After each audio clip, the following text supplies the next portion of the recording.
Hello, everyone, and welcome to RHAP's coverage of Australian Survivor V Brawn II. I've screwed up the intro on 2 consecutive podcasts. I'm your host, Shannon Guss, here to talk about week 5. We have quite a crew. For the people missing the video, you're missing the outfits that we coordinated to be here today. I have the whole 42 crew. Let's go through and introduce who I have. Firstly, a woman I did not think would be here today. Said as a favor to me, will you watch every episode of the show? She started a week and a half ago, and she did it. I shouldn't have doubted her. It is a winner of Survivor 42. It is the great Maryanne Oketch. Maryanne, thank you for being here and proving me wrong. Glad to be here. And actually, I said a week and a half ago I'd watch it, but I started maybe like 5 days ago. So it's been a trip. Yeah, you must be dreaming about it. You've been just like hook it to your veins, binge watching episodes. I actually think Miles was in my dream last night. So you're so right. Okay. Well, knowing how you feel about nerds, I will not ask further. But I was speaking of that aforementioned nerd, which is quite a way to introduce someone. Someone else I thought would maybe not be here today for very different globe-trotting, televised reasons. It's great, Zach Wurtenberger. Zach, thank you for being here. I'm sorry that you're here, but I'm glad you're here as well. Thank you. No, Shannon, there's no place that I would rather be in the entire world right now. Such a lie. Sitting on my computer, talking about Australian Survivor week 5, baby. Let's do it. It's crazy that you would turn down an opportunity like that just to be on this podcast, but we thank you for it. It's really kind I told them, I was like, look, if you guys really need me, I'll come in. But otherwise, I've got to be here with Shannon. Thank you so much. We really appreciate that. And now our third guest, someone who I did know would be here. I thought if this all fails, this is going to be a feedback show with Omar, and that'll be fun too. Omar, thank you for being here. Aye, Governor. Thanks for having me. Did you know this would be back too, eh? Yeah, I'm so grateful that Maryanne caught up and that Zach isn't on The Amazing Race, so that it's not just 2 full hours of that, and we can like pass it out with everyone else. It's a great week though, eh? Ding dong, the witch is gone. Yeah, Laura put that in her own Instagram post. She'll lean into it. She did. She made that her Instagram caption about going. Oh yes, icon. I gotta follow her now. Guys, this is so fun that we're here. The thinking behind it was like we'll do a feedback show, and then I was like we'll do it all together, right? So that's why we're here. I have so many questions. Okay, well let's go around the horn and just figure out how you're liking it. Maryanne, has your brain been able to even digest what you're watching? How are you enjoying what you have digested of the show? It's been good, especially because I've missed a couple of seasons on and off. And so I forgot about the different vibe of Australian Survivor that's there. I actually forgot about non-Olymps existing. So that was a bit of a shock when I saw them, but it's been good. I might just be me, but I feel as if it's more balanced. Still not balanced, but more balanced than prior seasons I've watched. And I'm really enjoying it. And I'm excited to see if Brain or Brawn wins. Yeah, well, we do have some very special confessional charts that we'll see if it's balanced with difficulty later in this podcast. Zach, how are you feeling about it? You also binge, by the way. They were in our group chat. At a point, Maryanne was further ahead than Zach. So Zach is also being. I had started from the beginning. I watched the first 3 weeks or so, maybe the first 2 weeks, and then I got a little behind, and I had to catch up with the rest of them. Because you thought maybe he wouldn't be here. You wanted to make sure he wasn't the last team to finish. I needed to make sure. I've been enjoying it. I gotta say, having watched Titans and Rebels and Heroes and Villains, like it's not hitting as hard as those seasons did. It actually feels more like a normal season of Survivor in the way that like those seasons felt like these insane, like all-time great seasons. So it's kind of interesting to watch one that's just like pretty good. Not bad, but just like it's a season of Survivor that I am actively and passively enjoying. Interesting thought, because I think this might be the first season of Survivor that Australian Survivor has done. I'm really enjoying it. Seasons of Survivor are great, but I can't remember a time where I was watching a season where I'm like, I'm liking this in Australian Survivor. I'm either loving it or hating it, sometimes within the same week. And I feel like this show, I'm like, every week I'm like, that was fun. That is actually very rare in Australian Survivor because it's like a show of extremes. Yeah, and you know what? I think it's the fact that we've hit 10 now, where it's like the first 9 seasons, like we're in the double digits now. Like every season of Australian Survivor isn't now going to be either the best or the worst. Like we're going to start getting some that are like, oh, it's a pretty average, like mid-season. I like it though. Like it's complimentary the way. Like, again, I'm having fun, but it's like compared to every other season, it feels like there's more extremes. But You cannot spin that as a compliment, but that's very. what? I am having fun. You're like, it's actually a compliment that I think this season is like mid. I don't think it's as mid as you do. The highs and the lows of Australian Survivor are so extreme that like a good fun season is mid for where we're at. Sure. But I don't intend it to be. Anyway, Omar, how do you feel? Do you feel like I am literally on the same page as you? I am very much enjoying this season. It is not the best, but it is solid, and I enjoy it every time I watch. There are a few episodes that I would say are top tier, like could compete with Heroes versus Villains or Titans versus Rebels, like on an episode by episode basis. But overall, it certainly bodies the hell out of 2016 All Stars and Blood versus Water. So yeah, it's the same level as Champs Contenders 1. I feel like those are like I can see. I enjoyed Champs versus Contenders 1 though, so I see that. I think the thing with Champions versus Contenders 1 for me is I think the pre-merge is really bad and the post-merge is really good, so it ends up being like mid, but only because of the other extremes. Where this is, I think, like fun the whole time. Like I thought this was a great week in the end. Yeah, what did you guys think of this week? We can go back around. Omar, did you like this week? It was kind of like all about the move that Miles made, and then it like turned into a big flip. Yeah, so I thought that the merge episode was like probably one of the weaker ones of the season. Yeah. But then, my God, and then I thought we were going into that again with Polly, and I didn't really see the fact that he was in the last gasp challenge, so I did not know that he was going to survive.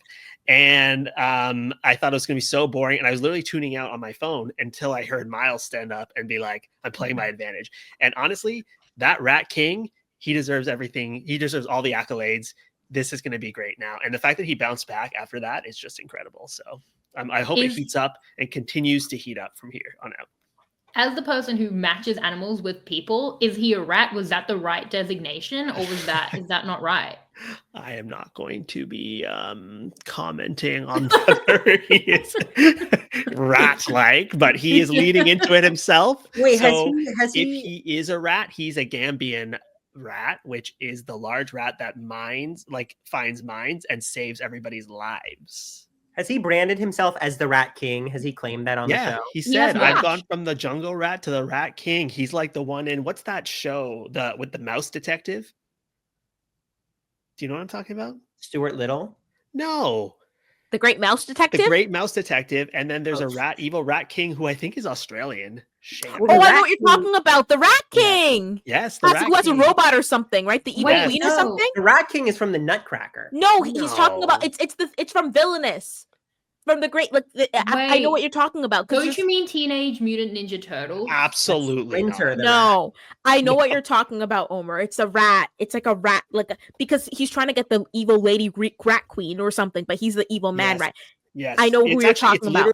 It's Ratigan as king. His name is Ratigan. Oh my God! Wait, if you look up Rat King, it says a rare phenomenon where a group of rats become entangled by their tails, forming a large immobile mass. Oh yeah, I've seen that. That's my nightmare.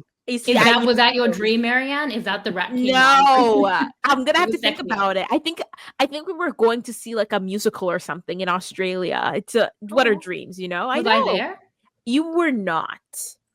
Okay. Well, anyway, to move on to interesting. So, Zach, what did you think of Miles's Rat King moves? So when you look up images for Rat King, it's disgusting. And that's what about the Great Mouse Detective Rat King? That's probably less disgusting. No, I think that I thought that the move I thought it was a horrible move, but fun. I thought. It was my God! I just looked it up. I'm sorry. Guys, stop Googling image Rat King. No, everyone in the comments, tell us what you think when you Google Rat King. Should I Google it? Yeah, how gross is it? No, Shannon, you won't like it. You won't like it. I don't think I will. I think you might actually leave the podcast. Describing itself as that's so horrifying. Zach actually has a pattern. Some could say it's a toxic trait of going on podcasts and extremely making the host so sad and uncomfortable, thing I've ever seen in my entire life. Oh, that's pretty lit. Yeah, I can do that to bitter jurors. I'm going to vomit on the podcast. Yeah, it's really bad. Yeah, no, I thought that the move was super fun. I really enjoyed it. I can't defend it strategy-wise, even though it worked the next episode, and I know it worked. that doesn't matter. Yes, it Even does. Miles admits that it No. wasn't leading for his eventual win. But it was fun. It was good TV. It was a highlight of the season. Okay, I really want to talk about whether it working matters because I feel like that's like some of the biggest feedback of the week. But Maryanne, yeah, where did you sit with all of this? Yeah, I think I'm Team Zach. I'm surprised to no one. Where I didn't, you see, the move turned out well, and Miles was there, but I didn't like it, and I thought there were better ways to save Polly if you wanted Polly to be saved, or like at least like because. Especially, and let me know if I'm going too much in the nitty gritty, but you had Laura, you had Kate, I think, and Morgan. Like you had a bunch of people who are willing to go and take out PD. So like you could have even include them in to be like, hey, I'm gonna do this. Feel free to vote PD. We're gonna make this happen. And then you would have been in a better thing than just making it all by yourself. So yeah, I didn't really like it. I do understand how it's like, yeah, now basically, because you can't always depend on someone actually being happy and thankful that they owe you their life. You don't know that. Paulie was like, I'm gonna owe the life, but he's known as the snake oil salesman, right? So just because he said, I'm going to be allied with you, doesn't mean that he's actually going to be allied with you. He might have gone and flipped. Well, especially at Final 12, too. I mean, at Final 12, like, Paulie can be like, oh, I owe you my life. And three votes later, he's like, all life right, owed. Listen, we all know that saving someone at the merge means nothing. Okay, it means something, but like until Final 6. Exactly. Like that's the thing. Before we get on whether Miles made a good move or not, can I just say people were all over Polly. It was too much. It was a pylon, and I was the first to say that Polly made an idiotic move by not voting for Noonan and was like, I don't have a bestie. Yeah, voted her out. But yeah, it sucked to vote out your bestie. It was too much of a pylon, and they all went out, and I felt bad for him. And then he got hit in the head by the witch, and then also it's like why was he so sketchy? It was like he was the bitch eating crackers. Like, look at that bitch eating crackers. What a monster. But he's just trying to, just live, I think that's just the culture of the season, honestly. I just think it's kind of like a little reality show. It was so Big Brother coded. No, it was so Tori coded. Yes. Okay. Tori was on the island that merged Zach. Public enemy number 1. And like people were like, she burned our crops, she ravaged our harvest. And then you go and you talk to Tori and you're like, what is going on? And I think that actually shows it's exactly what happens. There's this dog pile for the first couple of tribals. And if you can survive between the 1 or 2 dog piles, you're now sitting pretty. Because what happened in Laura's tribal, did we even hear a Polly? Not one single bit. Because it's just people want to go and not be the one. So you just make some evil person who you want to kill just to keep them safe. And then boom, you pass that for 2 or 3. You're great. Yeah, it's a witch hunt. It is. Yeah, it's but the very witch got hunted. Yeah, well, and it's very Australian Survivor coded. Like going back to Nick, anyone who's on the bottom having to scheme, especially with any vague ethnicity, as I've stated many times, is probably going to be, immoral and snaky. And I do think that we have seen Paulie like politic a lot, which is not a bad or, again, amoral thing. But in Australian Survivor, when you need a pylon, that is what's going to happen. I think Mars has had a bit of that as well. So people who are asking, like, what did Paulie do? I mean, Paulie is playing compared to, like, think about Ferris last season. That's always the example that sticks out to me when everyone said he was untrustworthy and he had only been trustworthy to that point. And I think we kind of see how, like, perception is reality. But I want to talk about this Miles move because, yeah, there was a couple of comments that, like, oh, well, people were vindicated because I said the move was bad in episode 14 and then Miles wins the day. And I was like, no, I still think the move was bad. I feel like for me, what I want to get your take on, and then we can kind of workshop the move, which we've been doing all week. But unless you like it, and then agree with it, or maybe you want to take that spot. But I think for me, it's like it was for me. I wanted him to get the numbers, and then he does get the numbers. But I don't think they knew that they were going to get the numbers, and I don't think that they get the numbers because it's used to take out PD. Because I don't think they knew they had Kate and Morgan. Later on, they're saying the women are going to like come against us. We need to create the graduates, and they don't have the full graduates. So I feel like more work was done to win over Kate and Morgan in the next episode, and that's separate from the PD vote. And I feel like if they were always going to have the numbers, then if anything, that kind of makes doing anything unnecessary. Like if they're in the numbers, Paulie becomes less consequential to a Miles, and maybe then I just let Paulie go and keep the idol for when keep the idol stealer for when things are more dire, if he's going to be at the top of the hierarchy anyway. I would take the move and kind of assure the numbers earlier than he did, and then I feel like they did work to get the numbers back. But yeah, I don't think that it necessarily means the move was good. I think two very separate things happened, and then looking at like, oh, well, you know, they do the move and then they win is pretty results oriented, unless it's, you know, based on things we weren't necessarily seeing and they knew that it was going to like assure Kate and Morgan who have wanted to work with Paulie, and that's maybe the kind of question there. Zach, what do you think? You seem the most likely to agree with me, so I want to get your take on this.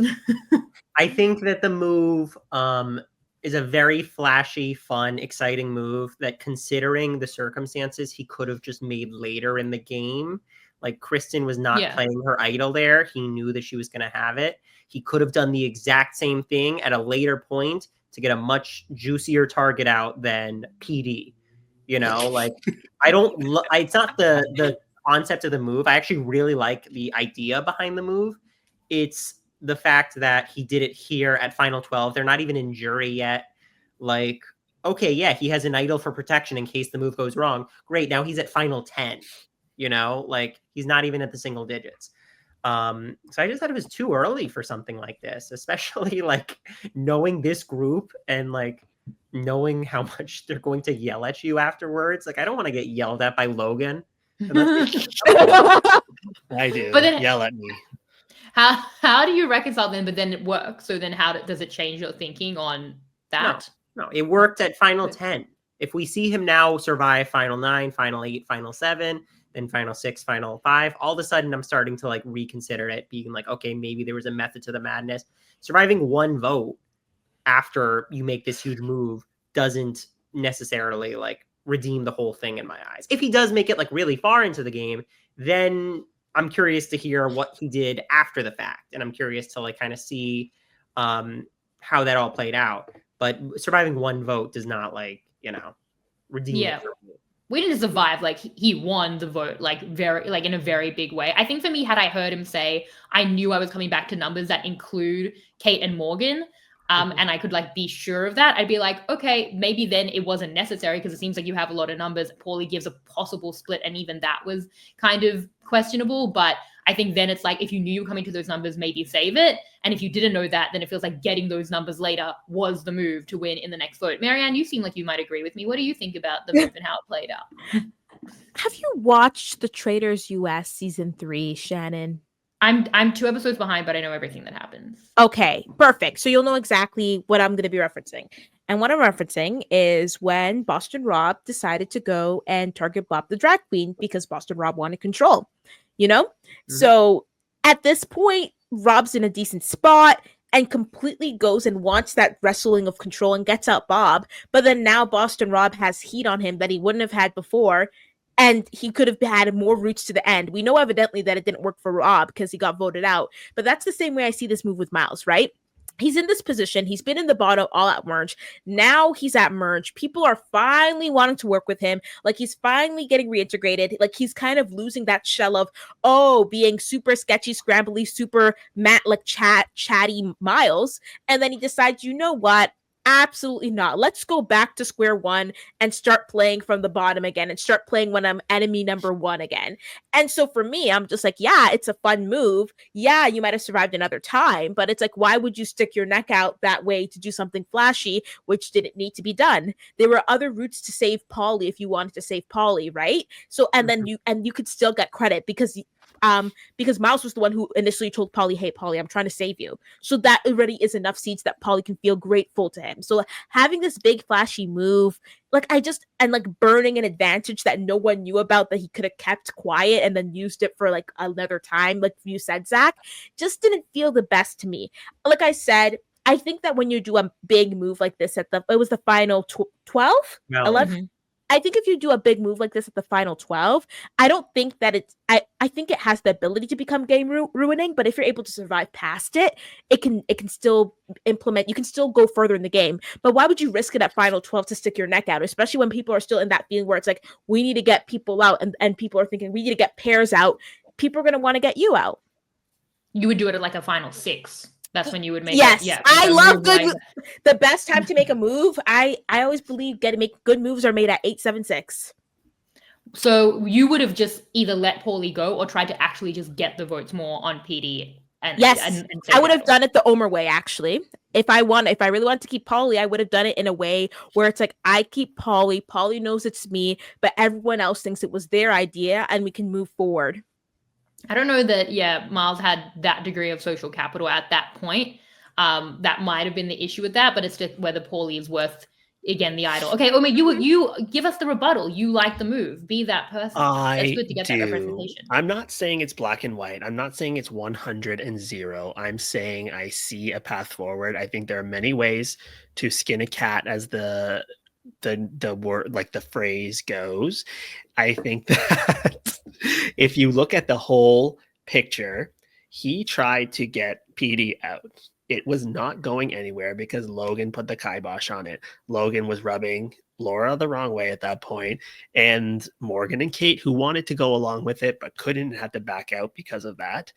And so he tried the route of let's make this happen, but he doesn't have the social capital on a whole group level. He's also somebody, I also strongly don't believe that the outcome dictates whether a move was good or not. And I'll come back to that because people at the time of Survivor 47 always said, oh, Operation Italy was dumb as hell for Andy. Look, he got voted out next. Yeah. That's not why Andy got voted out next. And just as such, that doesn't necessarily mean that because Miles was successful after that, it was a good move. However, if you look at the whole picture, he's in a position where he is not respected. He's not been well liked. He's been at the bottom. And then he gained enough social capital just to be the guy that scrapes by because he's doing what everybody else says, but nobody actually respects him. Even when he does this move, they're all looking at AJ as the guy who did it. And I think that Miles needs to do something to exert some agency and control. Whether it was too early or not, it's a question mark. However, if he didn't have the relationships with the graduates that he did, they would not have jumped on so quickly. So yes, they did come back on side with him, but the fact that Zara was allegedly and openly pissed, but in one conversation is like, why is that a good move? Okay, I'm on board. There was some sort of trust there that was enough to build forward from that. And if it didn't work, AJ was still a target ahead of him and he had an idol. But I think the fact that his relationships were clearly stronger, especially with Kaylin and with Zara, than we had been shown on the show. He had some backing to do what he did. We also have heard since episode 3 that Logan is very emotional. Well, I don't think Logan's emotional. I think she's very strategic, but these are the words of the people. Like she'll fly off the handle. She's hard to control. Karen didn't want to work with her early on because of that. And if Miles can predict how Logan's going to react after the target changed, even the thought of changing it to PD freaked her out and made her go crazy. What's going to happen when PD goes and, it's going to unleash a new Logan that really turned a lot of people off. And then he kind of fed into that and goaded her in exactly the right way after that. I feel like we have to give him credit for it. And I think that it was a very risky play, but I think he pulled it off well. And it's not my style per se, but I respect it and I loved watching it. Can I disagree with Omar first? Oh, I beg you to. Okay.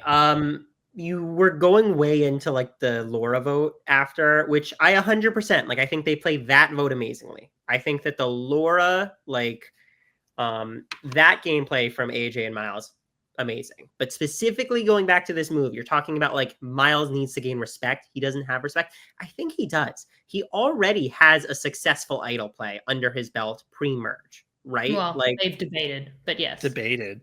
Was it really a big move? Well, Jesse was was it really a big move? Jesse also called him Dish Boy. I don't know that Jesse's not on the jury. That is a good thing. He's not on the jury. Exactly. Yeah. So he's already has that. And I think that's something that's great to have. It's great to put in your pocket and then move the game forward. I think he got himself into a really nice position, kind of like Harry Hills, where he could now fade into the background a little bit more, come merge, let some of these bigger personalities come up and get close to the end game, make another big move somewhere, and then all of a sudden he's got this amazing resume here at the end of the game, like, to sneak by with, like a jungle rat. Instead, he's at final 12 doing this like huge big other move that I think just puts him way out in front in a way that he does not need to be here. And like, yes, he played the next round well, but now he's not going to be able to like slink back to being like I'm just a little Miles, like, I'm just on the bottom.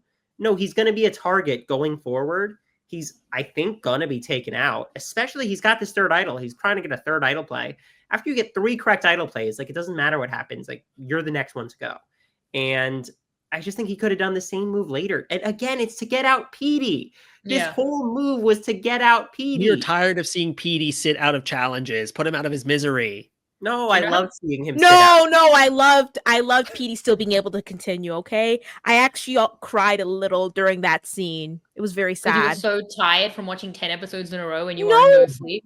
Because I really felt for Kaylin. Like, imagine being I'm the reason why someone is taken out of the game. That's not good for Kaylin.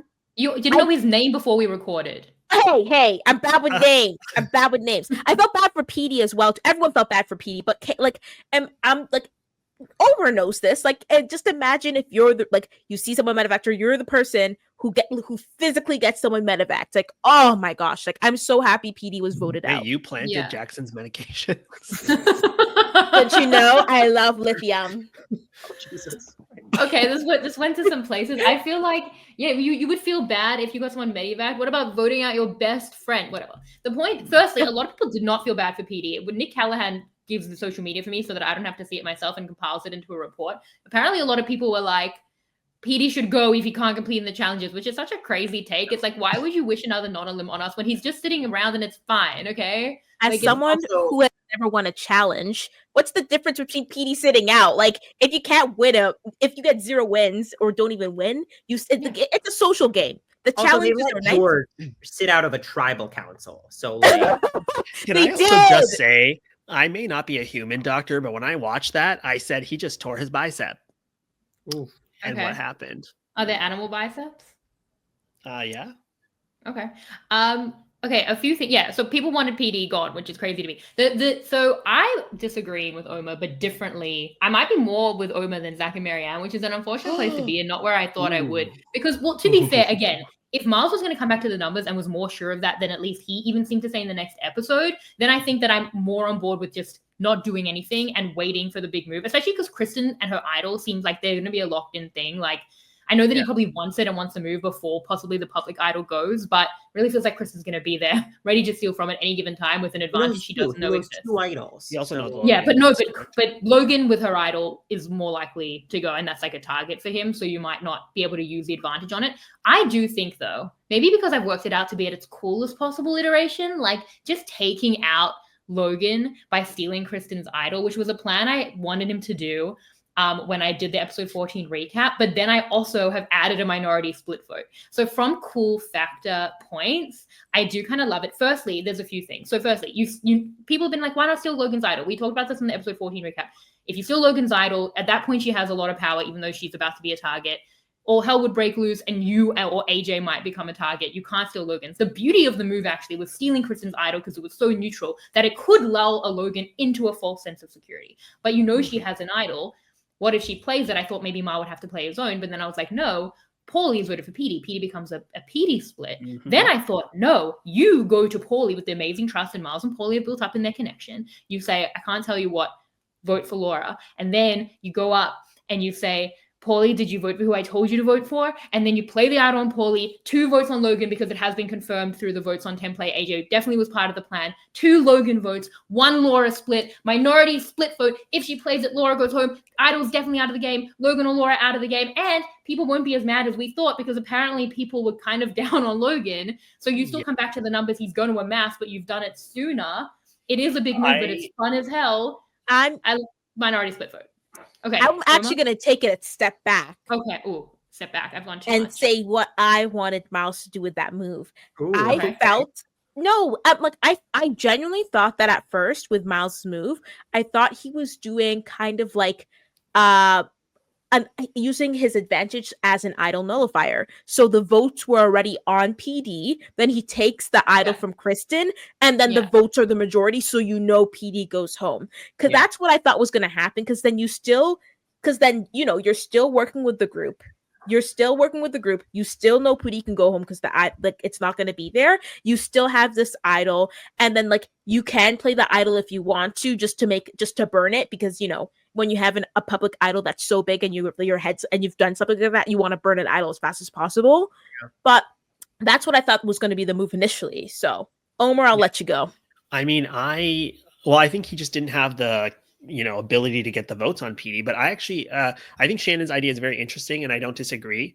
But I think there's two things that are, question marks. One is, I really thought when he took Kristen's idol that people were going to throw, Logan and Laura should have stray voted, in my opinion. That is a concern. And that could have easily messed up their numbers. So I think that it does make it harder if you only have 3 to do something like that, because people actually, Logan and Laura for sure should have voted differently. And I thought maybe even Kristen and PD knows his name is on the block. They should be stray voting as well.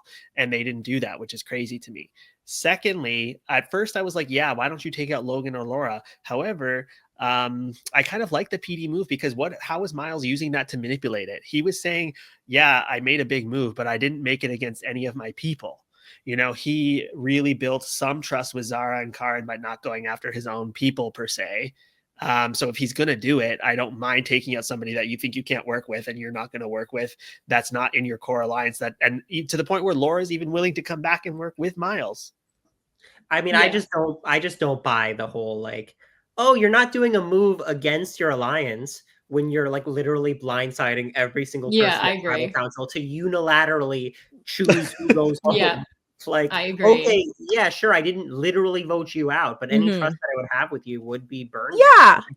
And I do think that's true, especially speaking to you, Omar, when it was the Nulltress power move. It was so fun to watch when I was there. But I remember coming back to Tribal being like, Omar doesn't even give a rat's ass about me. He didn't tell. Are we really going to get into it? No, I'm telling you how they're feeling. It's like even though I wanted Drea out, I didn't even know what this was going on. I felt betrayed by you. I was like, why didn't he tell me about maybe this because move? a day before you were telling people that I wanted them out. But hey, that's okay. That's something different. That's something different. But I did feel, I'm just I'm like, he doesn't trust me fully. Apparently everybody and their mama knew about this whole move that was going on. Okay, I think people should I get involved in this? Should I? Yeah. Okay. No, you fine. It's fine. I tell you more information and trust you when you literally told Voldemort the day before that I had ratted her out to you.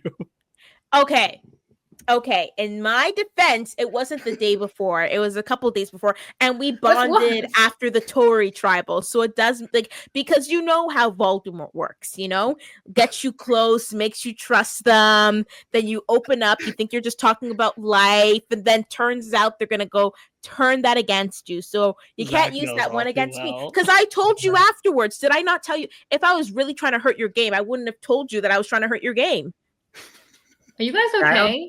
Yes, we are fine. Yeah. Zach, do you want to weigh in on? Do you have any thoughts on No, I don't give a shit. He's been victimized by Voldemort in other ways. I want you guys to always be friends, and it's crazy that you are. It's beautiful. I know you are. I'm just there's so many buried things that you guys until we go on All Stars. And then you screw me over and I'll never speak to you ever again. Let me ask this then, because this is something that I've noticed with this season, is that you're getting back to the season, thank God. Yeah, at least on social media, from what I've seen and watching the show, this does not seem like a close cast necessarily. Laura said today that they were really close cast. They're always interacting with each other. Maybe I'm focusing more on the pre-mergers then. It just felt like a very fighting back and forth. I saw Karen tweeting something about Miles and what's his name? They've AJ. been harsh on AJ on Twitter. Okay, so they're harsh on AJ specifically. I did feel like they felt like they were harsh on AJ. Okay, so I don't even remember who I'm agreeing with. Was it Zach? All of us? No, the point that if you unilaterally listen to me, I'm a podcaster, decide the target, people will still be mad at you, and you didn't even get the huge ammo, and people won't even be that upset about Logan. Like, is Zara gonna be that upset about Logan? She's about to vote Logan out. Like, I think you can still do that and get the big move. And if you're going to piss people off, something you have to react, you're going to have to, I think recover the from issue, anyway. If I'm going to say the issue with your move, though, is I think getting Logan out is almost like getting the big bad out. Like, Logan is the one that you're going to be uniting people against later on. It's kind of like Three Amigos going after Philip. All of a sudden, the guy that, like, you could have united them against later is now out. Like, what's great about how this Laura vote played out is that they still have Logan in that they can, like, fire the guns at coming up. But Logan's now neutered a little bit. That's what I'm worried about. Because in terms of the move before, like, if they go for buddy Logan. system, yeah. No, in terms of buddy system, like, I'm talking about now, episode 16 onwards. It's like Logan now doesn't have Laura, and Laura was seen as the stronger of the two, right? So I'm like, what's gonna stop Logan, especially if she has a very well-timed immunity win, from pulling a Polly, slinking under the radar, going in up, becoming the new rat queen, and making it to the end? Yes, but they've already worked to get, like, they've already amassed their numbers against Logan for the episode 15 vote. If they do that at episode 14, what are the numbers amassing against? Like, again, another, like, Evie, PD, and Kristen on the bottom vote then, because then they become a lot less vital to Miles than I thought, because they have Kate and Morgan. So you are right that without having that, like, target, maybe he gets Logan out, but then there's a whole different, or maybe he gets Laura out and Logan's eyed, but there's, like, a whole different power structure. And are they going to unite behind it? I'm not sure. I do think that is one of the issues. On the issue that you brought out, Omar, about them throwing votes, I mean, Kristen and PD were like, we'll play your idol if Paulie plays an idol, instead of just throwing their own 2 votes, and that maybe speaks to their level of gameplay. I think you can be fine with the fact that they're probably not throwing votes. On Logan and Laura throwing votes, you will have seen, like, at that point that they didn't communicate together. If you do see them communicate and you're, like, watching out for that at the point where you've, like, played the idol stealer, then you can play your idol on yourself, but there is some risk in that. But yeah, even if Logan throws her one own vote and then plays her idol, there's one Laura vote and one AJ vote, like, AJ could be in a lot of trouble. So I do see the issues in that. It would be very ballsy. I see the issues of not keeping Logan as, like, a combined target for later. I see possible split issues, though I do think stealing Kristen's idol is a great, like, blindside avenue. But counterpoint, minority split vote, guys. Come on, that would be so cool. And if he says, did you vote for who I told you to vote for? Chills. Yeah, at the final chills. 12. Yeah, it would be worth $500,000. That would actually be worth $500,000. No. Not the PD vote. I thought that was the coolest move of all time. The best. I thought about using that quote with Lindsay at Final 5. Did you vote for who I told you to vote for, Lindsay, or did you vote for who you said you're going to vote for, Lindsay? I think that Miles is. Listen, I agree with all of you in the sense that I would never have done this like this, but I don't hate it. What would you have done? What's your, like? I mean, I don't think that, to be fair, I don't think I would have been in his position. However, if I was, I'm not a loser. Drive by, everyone would have hated me to the point where I need to pull up my game. Maybe. However, if I was, or if I had an idol and that, I would have waited longer, and I would have maybe taken Logan's at an opportune time. But I don't hate it for Miles, given how low on the totem pole he was, and the fact that he did back his relationships with the graduates and was successful. He was wrong on the Karen relationship. Yeah, but not enough for her to, like, actually fuck it up. Speaking about graduates and Karen, that's exactly what I wanted to talk about. Karen's move of going and telling Logan to play the idol for herself. And for me, girl, why are you half-assing it? You either full-ass it or you don't. Agreed. I'm like, no, like, if you're gonna go, no, if you're gonna go and tell, no, if you're that's gonna why go Rockstar and didn't tell, respect you. If you're gonna go and get the heads up to Logan, you have to go and vote AJ out. Like, why are you keeping AJ here when you're burning the bridges? It doesn't make any sense. It's like, because the plan was Logan flush the idol, and if the idol's flushed, then Laura. So it quite literally didn't change anything at all. Agreed. We are on the same page. Okay. Maryanne. Yeah. Okay. I did not like it. The bridges by telling Logan. to play Because the the thing idol. is, Because they heard her. they She hurt didn't play her everybody. because Logan wasn't happy. Logan was like, "What do you mean? What do you mean play the idol? Who are you voting?" And then they started to ask Zara, who are you voting for? Did you vote for Logan? Did you Yeah. vote for Logan? Like she immediately blew up her spot, and everyone now knows she's a little sneaky rat. With none of so what? You should have just gotten AJ out, because if they know you're gonna be a rat, you might as well get the person who you wanted out anyways, and then get Logan, and then pull in Logan, Laura, and yourself as another type 3. Because now all you have is Logan, and Logan will still throw you under the bus if it means that she's safe another round. So you literally just saved Logan, and for what? You get nothing out of it. Here's my take He's on right. it. I think that He's right, and she should yes, say it. it does get a little bit of trust lost. I think we're at a point in this game, and we're with a group that, like, if you're talking like, oh, now, like, what is it, Karen? Karen. It's like, oh, Karen's a rat now. It's like, yeah, everyone's a freaking rat. You know, like there's too many rats. The tails are all But she's a intertwined. It's person of disgusting. color, and There an are Australian two rats. survivor. If you're a person of color and a rat, this proportionally does not go as well. Listen, I'll always I stand think, my Indian queen. I think Karen's going to be able to do it. I I love think my it ortho works queen. for Karen because there's so much of a mess. Like, oh yeah, Karen's now like the 5th biggest rat on this entire island. Okay, but Zach, But they still got, if you're going rat hunting, you still got to deal with AJ, Miles. You still got to deal with Polly. Like, she's getting a move under her belt.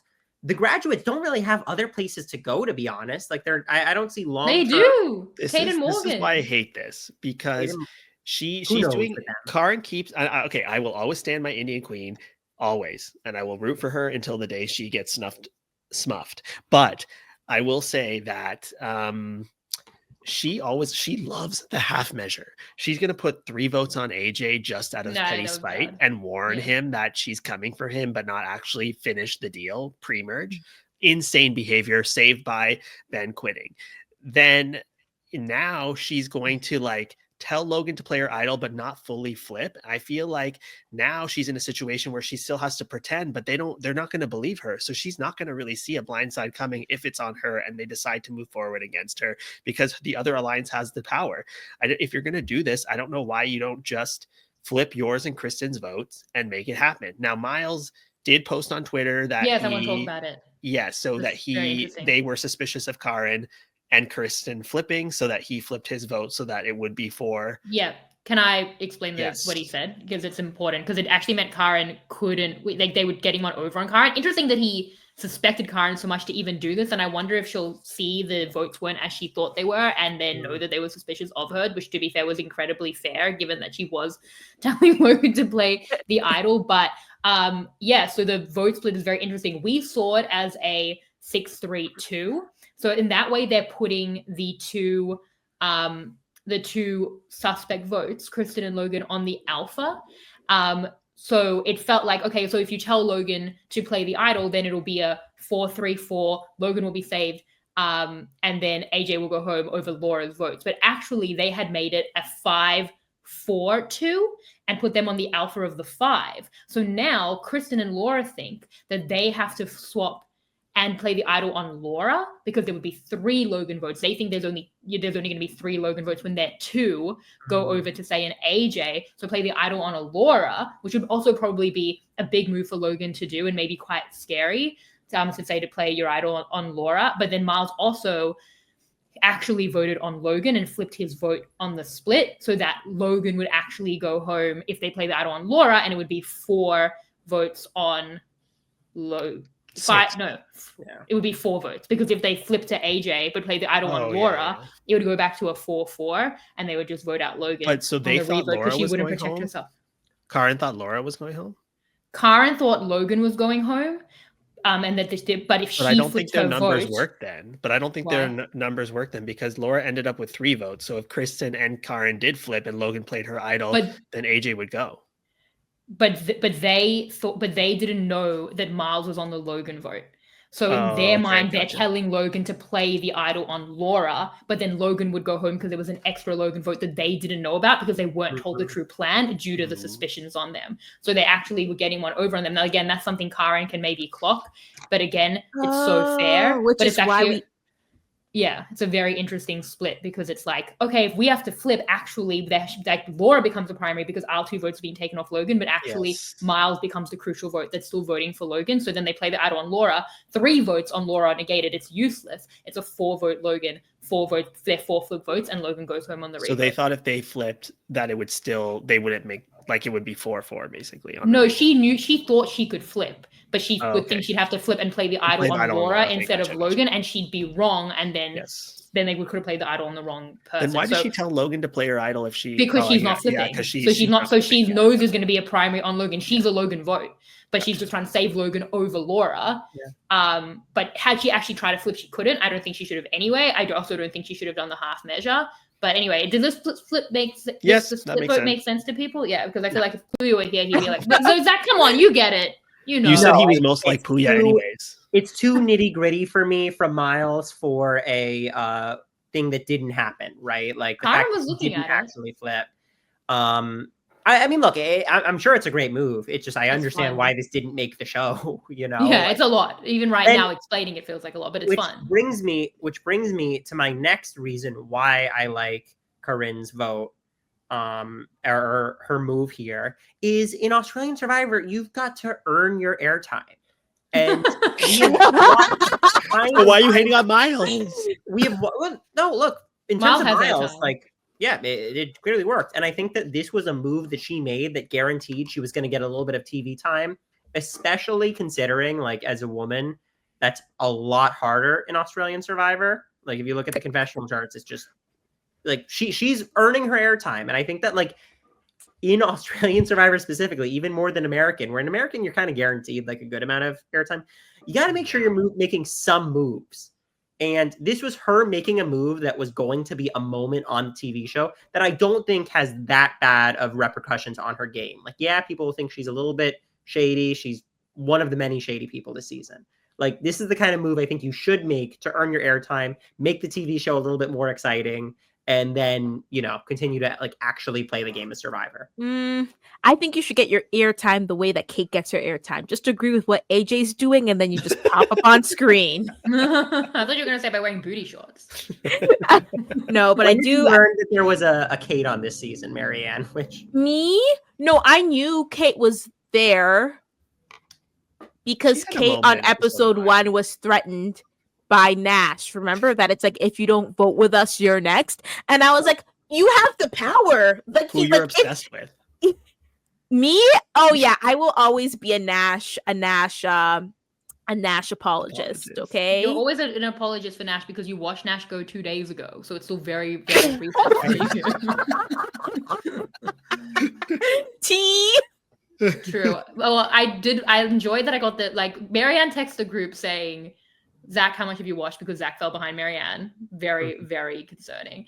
And then she texted me personally to say, who was Ben? And I was like, no, Zach's already seen that. He sent me the exact same message. So that's how I know when people reach episode 12 because I get the who's Ben. No, I tweet. still don't Text. know I to this day. Because I thought Ben was Jesse. Yeah, He but tried he's to not. throw the challenge, and then He when tried to throw the AJ was challenge. like, Yeah, and I "Did thought you that was throw it?" Jesse. Oh, Can I say, by the way, I think that this is a failure of this season. Is I think that the Australian Survivor editing structure works when you have characters like a David, like a George, like a Shawnee, like who really are like these like once in a lifetime legend types. And then this season, I feel like the edit would be a lot better if we actually knew who Morgan and Kate and Kristen and Kaylin and I'm sure I'm forgetting one right now. That was well, it was Petey and Jesse had less. Petey Because and- they got rid of a lot of purple people in a row. It was kind of like a do you think purple we would rain still be vibe. awake if we saw the Kaylin confessional reel, Zach? I think Stop that like being mean to actually Kaylin. knowing He's where they pretty and stood playing in a the good game. game would actually make the votes like the Laura vote that we just saw, I think a lot more interesting. Because right now, all I really know about Kate, for example, is that she wants a girls' alliance and that she's like friendly She with loves AJ. And AJ. she's AJ. yeah, I ship them. I want. I them think she's together. playing him, But but you think she's She's playing? not. She just flipped her entire game. yeah, because To he'll do what AJ she over- wants. You know, I did an X interview with Laura today, which I highly recommend. I loved it. She was super, super high on Kate and Morgan. She wanted to go to the end with Kate and Morgan, and they just flipped for AJ. Let's talk about that. Did anyone like that move? Did anyone talk about Kate and Morgan flipping on the new Flipped Girls Alliance? Maryanne, did you like that? You see, for me, I wasn't so against it because I feel as if Morgan and Kate are kind of still in that middle pair. Like, out of all the pairs who people are attacking, they're not going to attack the two of them. So I feel as if they had a lot of options, and whatever they committed to is great. I think that also they were even speaking, being like, every time we want to do something and we open up our mouths, Logan puts the fear of God into us and we're not allowed to do our moves. So that's not valuable to them. And so, like, I can understand, like, because I think they wanted to go and get Logan out, and they wanted to bring Laura closer to them, right? They did. They said that in the votes on Yeah. Template, and Laura said the same thing, and Kate said, yeah, she wanted to bring Laura in. Which but now makes Laura's gone. Exactly, which makes the most sense because they didn't. Logan was kind of like that +1 they didn't like, but Laura, you just go and you flip, you take out Logan, you now get to bring Laura closer to you, and you get to work together, and you can do that girls thing or make a move later down the road. So I understand it. It sucked how like that idol play kind of bungled it up for them, but I do see why they'd want to go and take out Logan, and I do see why it's a good one, especially if you like AJ as well too, because AJ's a massive meat shield. When are they ever going to go for those two before AJ? When? I think the whole idea of take out someone's friend and blindside them to get them closer to you is just not how human beings work. It happened again earlier this week when they're like, we'll take out Petey to get Kristen back, we'll take out Logan to get Laura back. Laura won't like you. And also then she actually accidentally went home with collateral damage. That is not a good way to do that. Like, I just feel... Yeah, but if everybody lied to Laura, literally everybody. Everyone. Let's say she comes back and Kate and Morgan are the ones to offer her olive branch. If everybody blindsided you, she's going to take that. Well, everyone blindsided you, but they owe more to you. So you should be more angry at them. So no, look at the Logan AJ relationship, the Logan Miles relationship feels irredeemable at this point. Like, I don't think you actually have to worry about her going to the other side because there's such like that bridge is so burned that I actually think that like, okay, yeah, Logan's gonna be pissed, but she's not gonna have somewhere else to go. Also, bridges in Survivor, you're muted, Shannon. It's if Laura had come back though. They wanted Laura. They wanted Logan out. And I also think that in Survivor, good players never fully burn their bridges. Good players can tightrope, okay? Paulie and Morgan, good players? I mean, everybody wants them. Everyone wants to work with them, right? And like we saw as well with Paulie and AJ, those two are fighting like a divorced couple, like just, you're waking up 4 a.m. hearing your mom and dad fight, hearing that marriage break apart. But look where they are today. They're working together.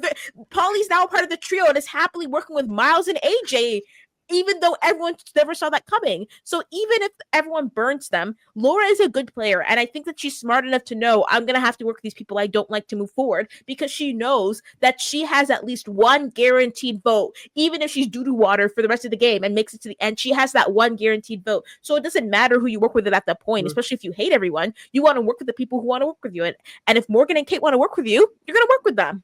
But she accidentally voted her out. She's gone.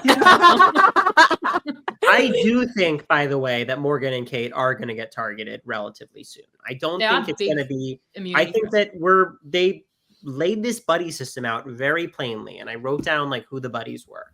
But I think that we're literally going to see, this has been like the meta that's been developed for the game, and we're going to see them going like pair by pair and making sure that whoever's going home is like one of the buddies. I wrote it down. It seemed like it was Kristen and PD. Okay, PD's gone. Laura and Logan. Okay, Laura's gone. Kate and Morgan. AJ Miles. Yeah. Zara and Karen. Yeah. And then it seems like Kaylin and Polly are kind of on their own. They don't really have their pair necessarily. But I could easily see next week we're walking away, and the three that go home are one of Kate and Morgan, one of AJ and Miles, one of Zara and Karen. Yeah. Well, huge cosign, not on someone from each pair going home, but if anyone from a pair is getting broken up, I think Zara and Karen, Karen might like get bit for half-assing the plan, but like I think Zara and Karen still, and definitely AJ and Miles now, are more insulated than Kate and Morgan. Like if you want to just like cut a pair, I could definitely see them being the next target. I just feel like if I had a nickel for every time Kate and Morgan were the swing votes, the pivotal swing votes, and then I don't understand their decision, I'd have 2 nickels, which isn't a lot, but it's weird that it happened twice. It's happened more than their combined. 3, because they almost did it to Yeah, and they Jesse almost did it Freeman. as well to Jack, and I've disagreed every single time. I'm not on board. I just want to agree with them one time, so I stopped feeling mean. So yeah, that was a big decision. What else was kind of controversial this week? Did anyone else have anything big? Do we have some questions from listeners? I Should we think get the into that? whole thing with the coven is like one of the most iconic alliances of all time. Yeah, Literally, that's all four of these women at one point or another has said and whined about how nobody listens to them and they don't have any agency and that everybody else tells them what to do. All four of them have said this at one point or another, and they all voted out Indy for doing the exact same thing. Yep. Indy, justice for Indy after all of this behavior afterwards. And Allie was probably the most stubborn too. She's not even in the four that go on to be chaotic. Like, yeah, it was. Have you heard the comparison to them as the White Lotus women? Yes, that's so the best. funny. Yeah. What a moment in pop culture history we're in right now, where the shows are concurrent, and it's so perfect. Okay, questions from listeners. Can I ask Yeah, something? Zach, please. Can I ask my You're the question? first listener to ask a question. Love Yeah. that. When you saw that Polly had the gash on his head, did you think it was Kaylin too?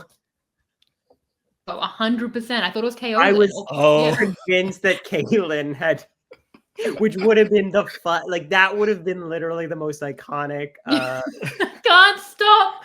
I don't know my own strength. I don't. Very They if we're really doing a, remove him from the game. He's alive. I think if Total 4 Drama people Island, get he's injured, DJ. He's who? DJ. He's DJ on Total Drama Island. Yeah. There's just been so much Total Drama Island talk today. I thought it was so funny though, like to your point, Omar, like how he's like that witch eating crackers. How people were like, "How dare he say no one asked if I was okay?" Like, how dare he be annoyed that Ask no him one if is he's okay. like, And those What? torches are heavy. yes, Yeah. Okay. We and wouldn't- it's just we wouldn't know banging in now. his We wouldn't get face. It's actually like a beautifully tragic, like almost like a Frankenstein's monster type of narrative, where it's like he doesn't want to hurt, but he can't help. It's in his nature. Like, it's so beautiful for Kaylin. It's so tragic. How many people does he have to injure to get removed from the game? If that had been his torch by accident, Three. is that it? I 3 think strikes so. are out. But I think also poor Polly in that, like, they literally replayed that moment so many. It was like when Matthew fell off the fucking rock. Like, we saw it Yeah. so many times. In if this was a Big Brother season, that would be like the find out tonight on Big Brother. And it would But have to been see if he like, lives. Let's run away, yeah. Yeah. What a roller coaster night for Paulie. He got a concussion, but then he lived. He must have been like, "Am I dreaming this? Am I still unconscious?" Does he And have a winning Miles path just forward? stole an idol from me. Yes, Does he have- I feel like 100% he does. yes. You think yes. so? If Polly's they're all- actually no probably one's my winner. looking at him right now. No one's looking at him. I think like- edit-wise, Polly's my winner pick, Jake. Okay, we got Just- Emily asked who your winner picks were. Let's go. So Zach, you want to start? You think Paulie? I mean, Paulie just got a montage where people were like rolling their eyes at his like swap adversity, and that's probably my biggest concern. But Well, I think that the issue for me is I actually, and I'm not married to this pick. I feel like this season more than any in recent memory, I'm so lost on the winners edit. Like, That's I think great. they've done a really good job. I think that all of the big characters like AJ, like Miles, like Logan, like Karin, like Polly, they all have some like big flaws in their story or in their character that make them not conventional winners in the way that you look at someone like a Liz from Heroes Villains and you're like, if she's the winner, all this totally makes sense. The reason I think Polly over any of them is that unlike the rest of them, Polly has that like emotional story that they've continued to go back to of him talking about like his family and talking about like having to find the strength within himself and convince himself he is strong. And they've like constantly focused on his story in a way that I don't think they really have with like an AJ, who's like the biggest character of the season. He's always been there. We're always hearing where Polly is in the game. He's got the great underdog thing, and now he's actually in a really good position because no one's going for him at this exact moment. So I'm locking in Polly. Interesting. Maryanne, who do you think? Who's your winner pick right now? Right now, I The think stakes are high, by the way. You have to give some of your $1 million if you're wrong. Especially Connor, it's time for me to go. But in all seriousness, I think differently. I think it's gonna be all these big dogs are all gonna eat themselves up. Mm-hmm. And I think the person that it's gonna be is Kaylin. Oh, I It's thought you were never saying going to be Paige. Kaylin. Yeah, I didn't know no! Kaylin's name before we recorded. recorded. Hey, that's a me problem. Like, because I was tossing and turning between Logan and Kaylin. Okay, those were the two, but I feel as if Logan's gotten a little too much of a bratty edit for it to be Logan for me. But like, I think for me, I just think everyone's just gonna eat each other, you know. And I think it's gonna be first, it's gonna be AJ, then Miles, then we're finally gonna get Logan, and then after, like, as the fallen angel, it's Polyan. Who's left here? Who was at the middle of the things? Who's always been in the Professor's Alliance? Who's being said in the confessionals when people want to go for AJ? It's like, AJ's good for my game. I'm gonna keep AJ until it's there. Been that glue. Friendly with everyone, done immunity challenge. Who's that person? I think it's Kaylin. I really do think we're going to see an uptick of Kaylin that we're going to see, and then Kaylin wins in the end. That's what I think. I don't see. Why are they all bullying me? I'm not bullying you. I can see what you're saying. I believed in Kaylin, but it was like episodes, like up until episode 9, I was all in on the Kaylin train. Episode 15, like we needed to have seen him by now. No, he's gonna come back. I think he's gonna come back 16. He's been a little calm, and they're gonna bring him back. Okay, you know, us loves those 0, 0, 0, 0, 17, 17, 17, 32, 32, 32 win. For their winners? No, okay. You just said it's an unconventional season for the edit, and now you're bullying me because my winner pick is unconventional in the edit? Yeah. That's very unconventional. I think, well, there's a few things. On game, yes, I think Kaylin's playing a great game. He has way more cheesy points than confessionals. On the fact that if he keeps injuring people, then the pool will narrow, and then he has a really good shot of winning. But on edit, it's too far. I agree. I'm like, oh, he got a good establishing confessional, and now he's kind of quiet, which is fine. Up to like into week 3, I agree with you, Zach. Now it's too late, and especially for a buff alpha type guy, not necessarily in playstyle, but certainly in like broad archetype, who's winning immunity challenges and not getting confessionals. And if he was the winner of the season, he's underedited for the game he's playing. If he was a winner, he'd be like, it would be so underedited. Like, I could see it for a quiet woman and not for Kaylin. So even on game, like Pia, like look at Pia's edit compared to this. Yeah, well, Pia was a quiet 100%, and she's still like she was playing a more quiet game, and is an archetype they would bury usually a lot more, and they didn't even do that. So it was more like Liz, you always knew where she was, but you didn't see the confessionals from her. But she had more presence than Kaylin, who, again, Maryanne, we had to remind you of his name before the podcast. So how can you you had to remind me his name, but you did not have to remind me who he was. I feel as if I know where he's been. I know where he's been. I know who he's with. Okay? And some of these people, I don't know where they are. I don't know who they are. I don't know where they came from. I don't know what their scene is, okay? But I feel I'm going to stand on business. I'm going to stand on business. Okay, we're getting some of that. Who's the guy? Who's the runner-up of Australia Heroes Villains? Not Jerry. Matt? Yeah, Kaylin's Matt. That's who I see him as. I was also high on Matt's game. Give me a purple guy who I kind of see what you're doing in the background, and I'm like, I see you. You're not going to win, but I see you. Oh, who are you? Well, Kaylin, he's like an electron. Like, you don't know where he is and where he's going at the same moment. You can only know one or the other. Oh my God. But I feel like his moment, if he was going to win, was when he said, I'm not the golden retriever anymore. I'm the little, like, yappy dog. And my God, there's so many animal comparisons. That's what he said. That's what he said. Okay. That was literally his confessional. I'm going to nip at their heels as a little shepherd dog now. And then he just went back to being quiet. I think if there's a UTR winner, it's going to be Kate. However, my winner pick up until this week has been Karin. I think that she has the best edit. I think the only other person with a viable edit is Miles. And now I actually think it's Miles. I thought Miles got disqualified this week. Oh, interesting. I think the line of being like, hey, like, you know, I don't care if I lose the $500,000. Yeah. Like, they wouldn't. But as you said, there's no perfect edit, right? Like, that's the question mark. I think I see Miles. I mean, definitely on position right now. He's at the top, so maybe that's the easiest thing to say. Karin, it does get quite a lot of confessionals. We're going to get to the confessional charts and see how that pans out. But yeah, I mean, so you putting your money on with the money that you didn't win, Omar, on Karin or Miles? I'm going to put it on. I feel bad switching because I was literally Karin up until now, but I am going to go with Miles. And I also do want to shout out not as a winner pick, but I'm obsessed with Zara. We haven't talked about her at all. She's so my funny. PTA mom. Yes, my yeah, PTA I want that to be my PTA mom. mommy. She is so funny and she is so brash. She's so rude sometimes. When they were like, let's get back in with the graduates, and then she was just like, why? We should be doing that funny. more. I want to do that more. Why? She was so right about the thing that was not an advantage. No, yeah. Going to last week, like no, it's not. It's a note. It's a heads up. You're gonna tell me that you found this information, so therefore only you can use the information. Are you dumb? That's so funny. I was totally on Laura's side. I would have been pissed. Are you really going to be that person on this podcast right now? I mean, Laura's gone home and we've talked about it for 2 weeks, but there's no way you're going to be, because people do believe that. But how are you one of them? Insane. It's not an advantage. As your what? No. It isn't. It is the information.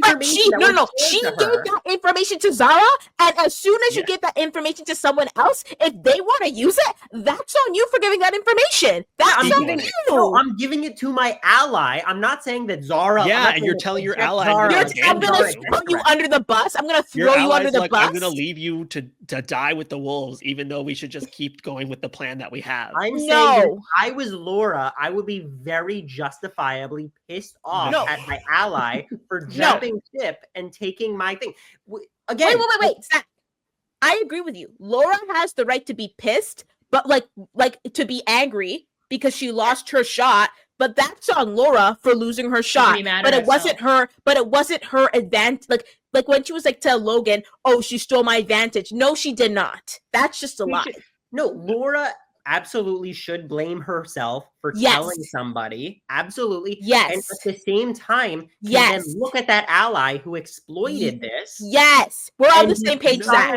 Yes. No, because her ally was begging her to stay on the beach. And when she was like, no, then she's like, okay, well, then I better try to go myself because you're trying to fuck me over by leaving. No, I'm not saying, look, Omar, just because it's stupid doesn't mean I don't have a right to be angry or petty. Okay. So but that means it's petty and angry and not necessarily a good argument. Zara should have, if Laura was not going to stay on the beach, then Zara should definitely try to leave. No, when did I say that it was a good argument? You are on when the same did I ever say that, Laura? I never Zach said turned that. us against each other. Zach. Wait, why are you disagreeing right now? Super normal, which was just I agree with Laura being pissed off. It was hypocritical. Absolutely. No. You could be a hypocrite. You know what? I think no. You could be a hypocrite. You could be petty as long as you stay with your chest. I'm a petty hypocrite. I believe in it. I believe she's not being a hypocrite. She's not being a hypocrite. She's being such a hypocrite. Like she said, I'd never do that to you, and she was about to do it. That was her. She found that thing. She chose. It wasn't the knowledge. Wasn't if she just shut up and like put that into raw and not said a thing. But she didn't. She trusted Laura, or she trusted Zara, who, their names are very complicated. She trusted Zara, who then instantly used it against her. Okay. If you came to me with that advantage information and were like, hey, we could have a majority if we both stayed here, but I'm going to peace out and leave you high and dry, I'd be fucking pissed. Okay. Did they have the votes? Did they 100% have the votes? They had the votes. They were going to flip on Jesse, If they didn't have the votes, Laura gets voted to the other tribe anyway. So, okay, we've scanned my cat out the room. The point is that firstly, this is where Zach thinks Laura has the right to be mad. Me and Omar think no right to be mad. Maryanne says it's stupid, but you can be stupidly mad. That's where we all sit in this. I did interview Laura today, and even she was like, hindsight is 2020, that I should have just gone ahead with the vote. So even Laura has flipped to our side. But also, so what her plan had been, because for 2 weeks I've been like, what were you trying to do? She didn't want to get Morgan and Kate on voting for her again, because she's like, I'd done so much work to get them on the Jesse side, but she wanted to go to the other side. And I think in that moment she reacted emotionally. She'd been on the bottom for so long in the swap. They weren't talking to them at all. She said days went by and Braun weren't even talking to them. I think she just wanted to get to Logan and just like feel like a human being again. But her plan was to get Miles at Tribal and Zara before Tribal to vote for her. So not only is she leaving Zara in the dust, where she's like, Miles can be then part of the hunt. It's like Zara's next boot then. So she's not only leaving Zara in the dust, she's asking her to vote for Laura to do her the favor of effing her over. Which is like, why would Zara do that? Like, Zara would have to be torpedoing her entire game, and then she didn't, which was super justified. We talked about it for 2 weeks, but Zach, no. Of all the disagreements, no. I think Some that people you agree can with be- you, though. I think you can be mad. I'm not disagreeing with you that like Zara had every right to do what she did. Like I don't think Zara did anything wrong. I'm saying that from Laura's POV, it makes 100% sense for me that you do that move to Laura. Laura doesn't look at you in the game the same ever and talks shit about you. She should be mad at herself, and she seemingly kind of Both. is. No. Don't be a hypocrite. How do you feel about bitter jurors, Shannon? Just in a sentence or two. How do I feel? Well, I think they're entitled to be bitter, but I don't respect it. Yeah, that's exactly how I feel in this situation. No, because jurors specifically are asked to just do what they want, right? Whereas human beings shouldn't be hypocrites, and that's why I judge it as a juror. But they're entitled to be hypocrites. Whereas, like in life, when you aren't given that criteria, I'm judging. Well, again, sure. In the game, it was good for her. I gave her chizzy points for winning the narrative. As a human, it made no sense. From a personal, and same with jurors when they I judge Maria. Hypocritical. Don't do that. I talked about this for 2 weeks. I've seen Maryanne ruin her night over like a star getting stolen in Mario Kart. It's true. I've seen it too. Oh my If only that was god. the only time. My night is not ruined. Okay, you're just ruining my day just for funsies, for stupidity. I thought she actually hated Peter. He targeted her the last time we played Mario Party the entire time, and she still almost won. He was so justified to target you. No, because I lost. You would have won by so much if we didn't target you, Maryanne. It's a game. You can't win every game. Literally, I won 0. I won 0. So it's not every You game. won It's 0. Survivor, and you That's voted not Omar Mario out. Party. Can Why is that not important? You won Survivor. I know. Oh my god. She You really can't win forgets that everything. sometimes. Yeah. Just like, but I'd give it all up for one game. Can I ask No. Omar? Before we go back on track, no, I'm still keeping this train derailed. Okay, you can't feel like you had one good thing in your life, so now you have to be happy and sit with loss for the rest of your life. That's stupid. Just because lots of Mario Party. Mario Party. No. Okay, I'll let you put the train back on, Zach. I know. This is more Maryanne. You're very good at Mario Party, so when people target you, it's justified. You can't be so mad about it. How good am I if I keep on losing? Because it takes everyone, including your own husband, ganging up on you to do it. Oh my god. Personally, I'm pissed to find out that you are playing Mario Party together. Like maybe Zach and I should play with you and Peter. No, I'm playing in these games. I know exactly what game they're talking about. Well, I'm playing Mario Party with you guys. What else am I doing? All right. Podcasting 6 times a week. Wait, Zach, Omar, important I have a question for Omar. Yes. Omar, you previously said that you thought that AJ was one of the cringiest Survivor players you've ever seen. Can you explain why? Wow. Remember that tweet that I said I wasn't gonna send? Maybe I'll have to send it now. Oh, yeah. Is it about the amazing race? Finger on the... Yes. I just think that the way he was flirting with Kate too much, and it's he is exactly what Karin says. It's like he is ChatGPT trying to bond with other humans, and it is too much. But we have the thing is they are burying him in the edit as well. Like they are selectively showing things to make it look cringe. Obviously it's not cringe in real life. Otherwise these people would not be sticking by him at this point, but they're really building him up for a good fall. Wait, that was flirting? I just thought it was conversation. Oh no, he's flirting with her. Just because you're a natural flirt, I think it's beyond flirting. It's like thirsty. I'm a natural flirt? At one point in a conversation with her, he just stopped and he just went like, I'm sorry, I just can't. I got so distracted by how beautiful your eyes are. He said the flex in her eyes. He said the flex. It worked, Zach. I might have missed that because I do not recall that whatsoever. Yeah. He said it like 3 times, Maryanne. I missed all 3. I don't know what to tell you. Like, I'll defend AJ. I don't think he's cringy. I love AJ. He's I love AJ too. Yeah, he is carrying the season in many ways, but like you know, he is in a way kind of like Ali himself, you know. My favorite underrated scene was when wow, you either die as AJ or live long enough to see yourself become yes, Ali. become Ali. Exactly. That's exactly right. Because the moment he became Ali was the moment he had a conversation with Miles, where Miles was like, people are telling me everything right now, and I'm getting all the information from every side. And he's like, let me stop you right there. I already know everything. So it's great that you're catching up with me right now. Okay.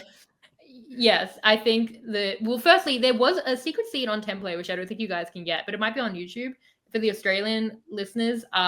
Is a secret scene where Miles gets drunk at the canapé reward, and he hasn't drunk since he was like 21. It's actually very So endearing. 2 years. You're so young, Maryanne. You don't get to do that to someone. I think he's my age. No, it's isn't very Miles fun. 23? Oh, it was Yeah, I thought it was AJ. 23. It wasn't Miles. Did I say Oh. Miles? I meant AJ. Oh. Yeah. So it's Who's like AJ? a drunk robot. Who's AJ? Oh, Who's AJ. AJ? What are we doing, Mary? Maryanne's our hostage. Shame, now. she's worked so hard to be here, and everything's getting a little bit scrambled. Yeah. Okay, an actual question from an actual listener. Michael says, "I'm curious if you all think the jury would respect the what? You didn't finish the story about the secret scene. No, that's it. It was really endearing. It's cute because he's going around to everyone being like, "I love you," and they're like, "It's cute." He looks like John Lovett to me, by the way. He does not look like John Lovett. He does.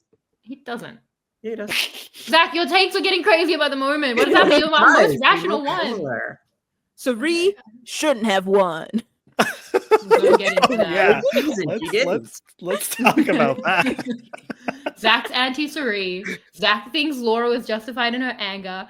Zach thinks AJ looks like John Lovett. Zach is losing it. Only feels Zach loves the dice in Survivor 48. He wrote about he loves. I didn't mind the dice. Zach loves forced tire making. Not even Zach loves Zach loves do or die. He loves Zach loves the hourglass. Islands. I didn't love the hourglass. Well, actually, I did love the hourglass. What is happening? All right, continue. What was the question? Ask the question. It was a question from a listener. Yes. It was about the season we're watching and talking about currently. Michael asked, "I'm curious if you all think the jury would respect the games of AJ and Miles should either reach final 2/3, or how they would need to shift their games now in order to do proper jury management." I mean, sitting next to each other would be the first part. Do any of you have big thoughts about because Miles, I thought okay, a good resume moment at least to steal the idol, but people really didn't like it.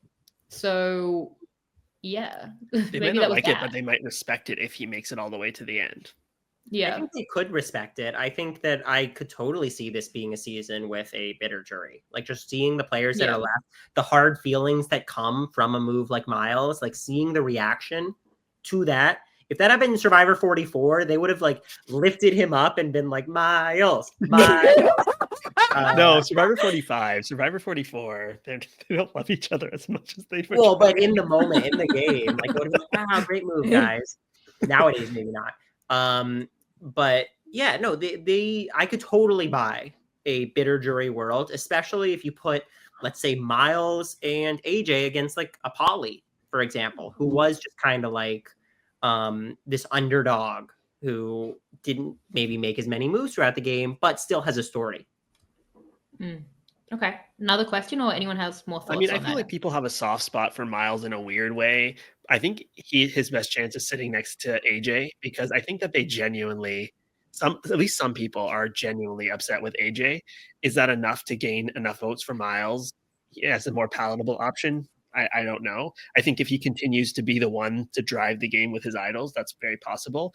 And I'm not sure we're going to get a bitter jury because Kate told them not to be butthurt. So. I also say that I don't think that I don't think voting Miles over AJ would actually be a bitter jury. I think that I agree. Yes. Yeah, I think there's a very, very easy argument of Miles playing a better game than AJ up to this point. To be fair, though, Laura said today, AJ has a social game that's clearly working on Kate. If AJ's in the final two and he tells Kate as a juror, wow, I can see your eyes sparkling all the way over there on the jury bench, it might work. So I AJ has using him. She's not. See. She just flipped the whole game for him. We'll see.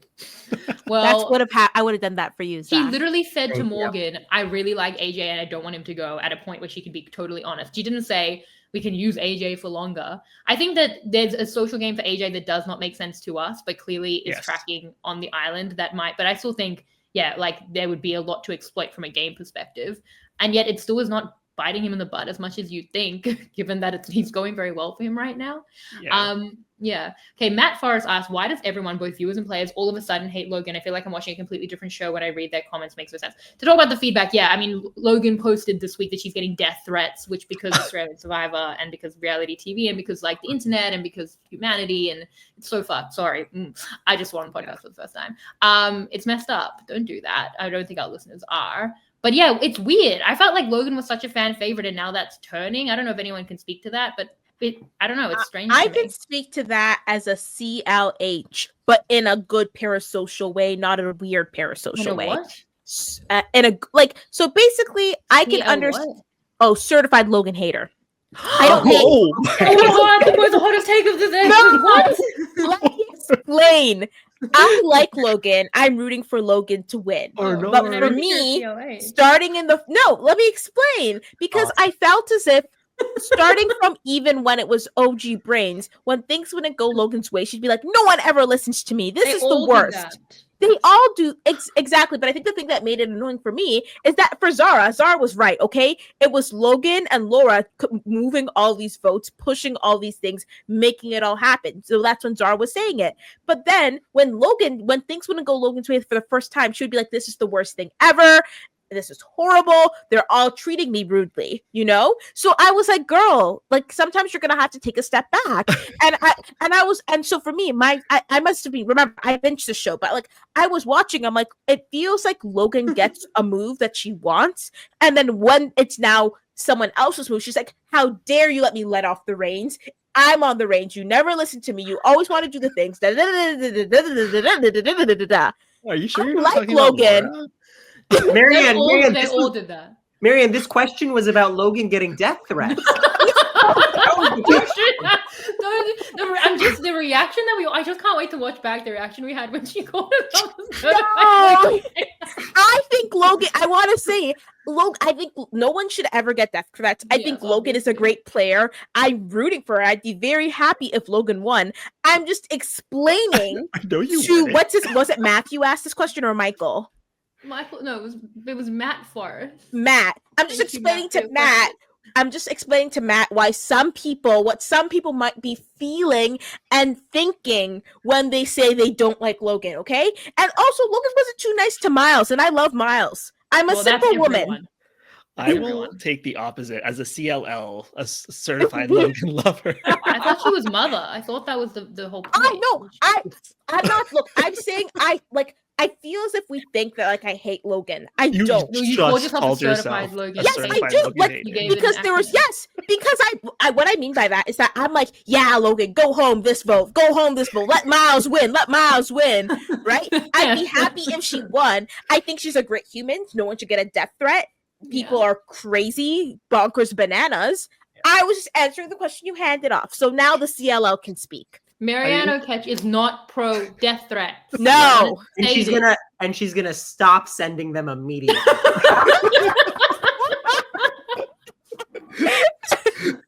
Maryanne and her little fake troll accounts. Hey, you know it's not her because she finished the show 20 minutes before we started recording. Okay, for real. You know, there's actually been 2 death threats on this show. By Zara. Yeah, by Zara. That's true. That's true. I thought you were talking about Kaylin. I thought you were talking about what was her name? Isla is first Allie. No, Indy. Who said if you screw me over, I will put some voodoo on you. Indy and Zara also at one point said, "I'll kill you." Did she put the voodoo on Kaylin? Yeah. Is that what happened? That's what happened. No.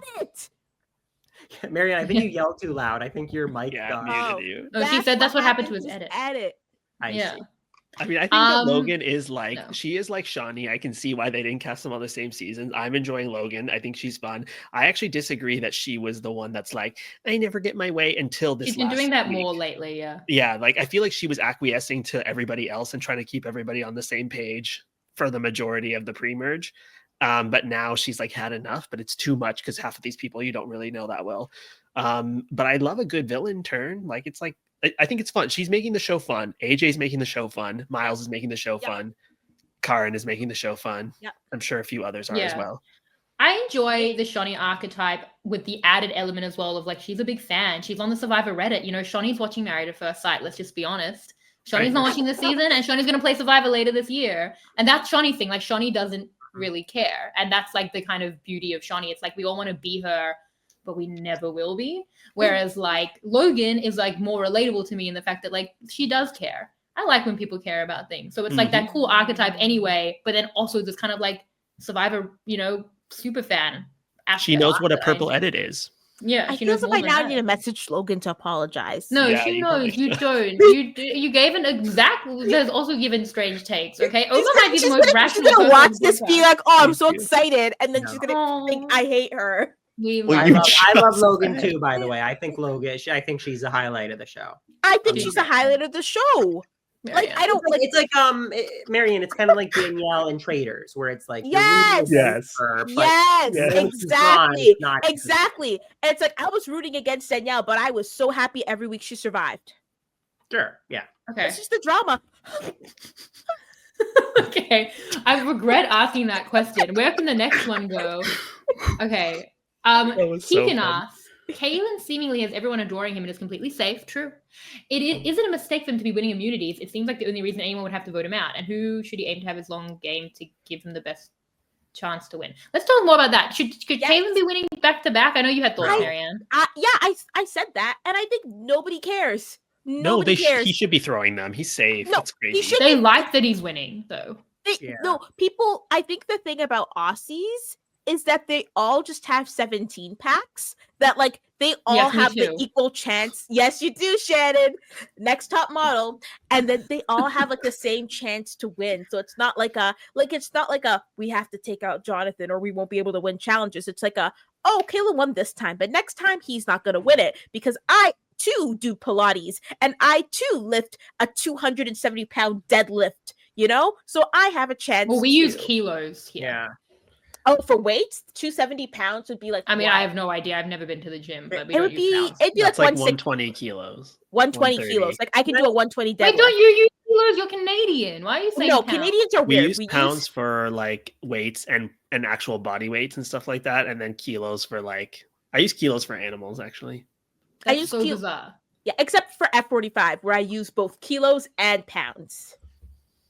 Okay, I honestly, you guys are talking about. I don't even know what words you're saying. You keep the metric system down, bitch. So I'm just gonna move on. Oh God, I have the best possible news.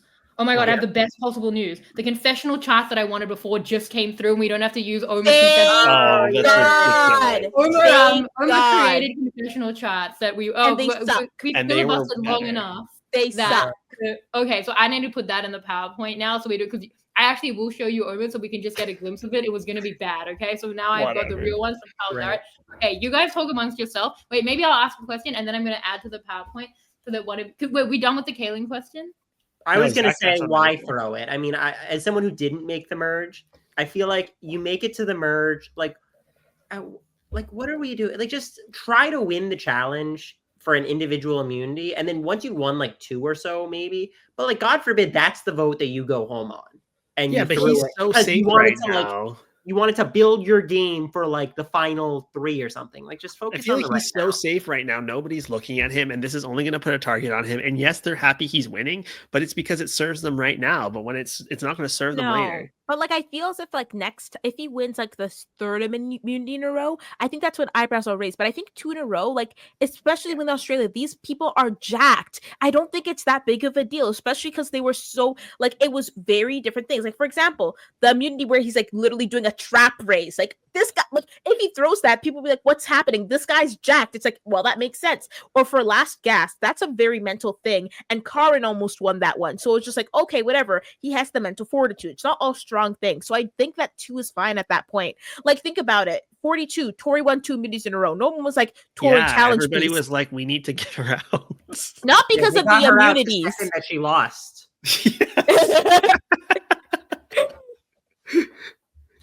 Or Okay, like I have the- Kyle from 47, for example, Yes. right? Like, But yeah. Well, to be fair though, I don't know. He's so non-threatening otherwise, and he doesn't have a buddy. So It's I true. feel like and like they see his utility in winning. It's like it's not threatening to us. Actually, if I'm a Miles and an AJ, like yeah, let him be the person winning up the immunity so our enemies can't. So it's actually something he provides for the alliance, and he's also such a clear physical threat that it's like how much is throwing really going to do? It's not like, well, that was like, you know, if Miles starts winning a lot because we know he's a pole dancer, which he seems to have told them all. But if he'd hidden that, like that he can reveal at his own pace. Whereas like Kaylin, you know, from looking at him.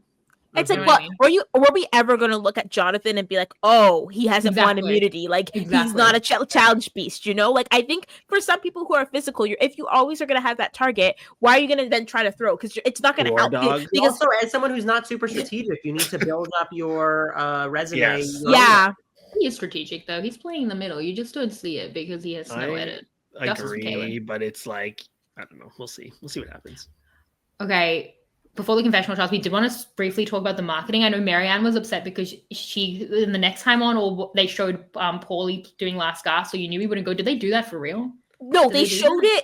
it. They literally showed it at the merge. So for the past 3 votes, I knew Oh. he was fine for all the 3, like for the first That's 2. unfortunate. He was such a big because- target. Yes, and I was like, oh, but actually though, you know what happened for this one though, the most recent tribal when it was Logan and no, the one before the one where PD went. No, Okay. not the one where PD went. The one Jesse. where Jesse went. I actually thought it was going to be him, and I was like, oh. But then I was like, oh wait, never mind. You Last Gasped.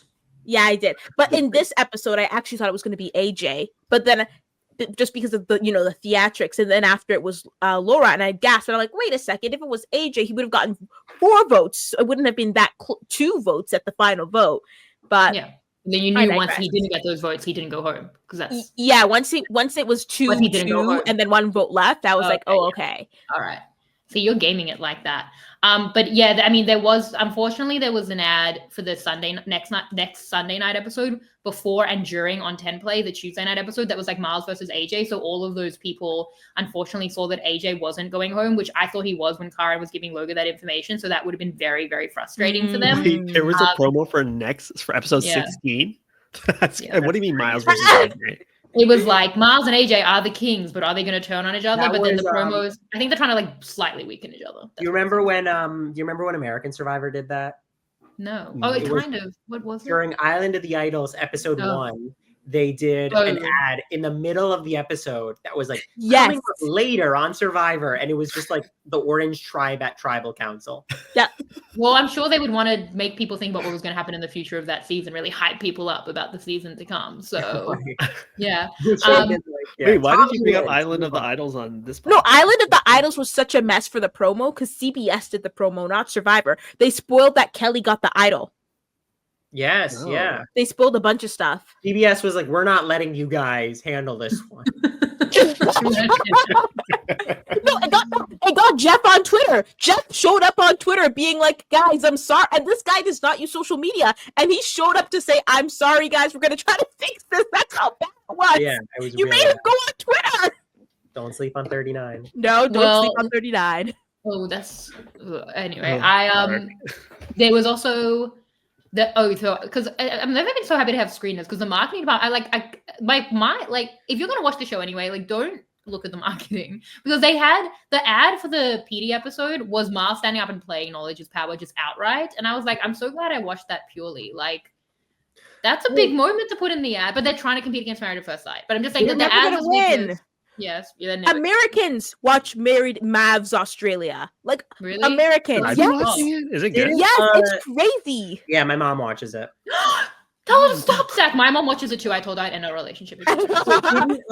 Didn't Australia 4 and 5 have like interviews with like Pia and David like before Yeah, the on the season? project. Yeah, it was Pia, and then it was David and Brooke. And Pia was random because it was like it could have been a lot of people. And then I was like, we can't watch the project before, but I'm like, they wouldn't do it a second time, but they did. But then they added Brooke, but Brooke also came fourth.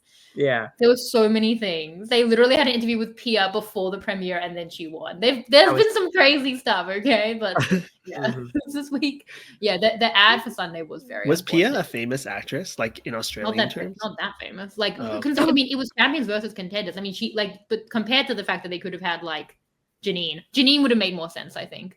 Can you give like an American actress comparison, or do you not even know the American actress comparison for Pia? No, I don't know. I don't know.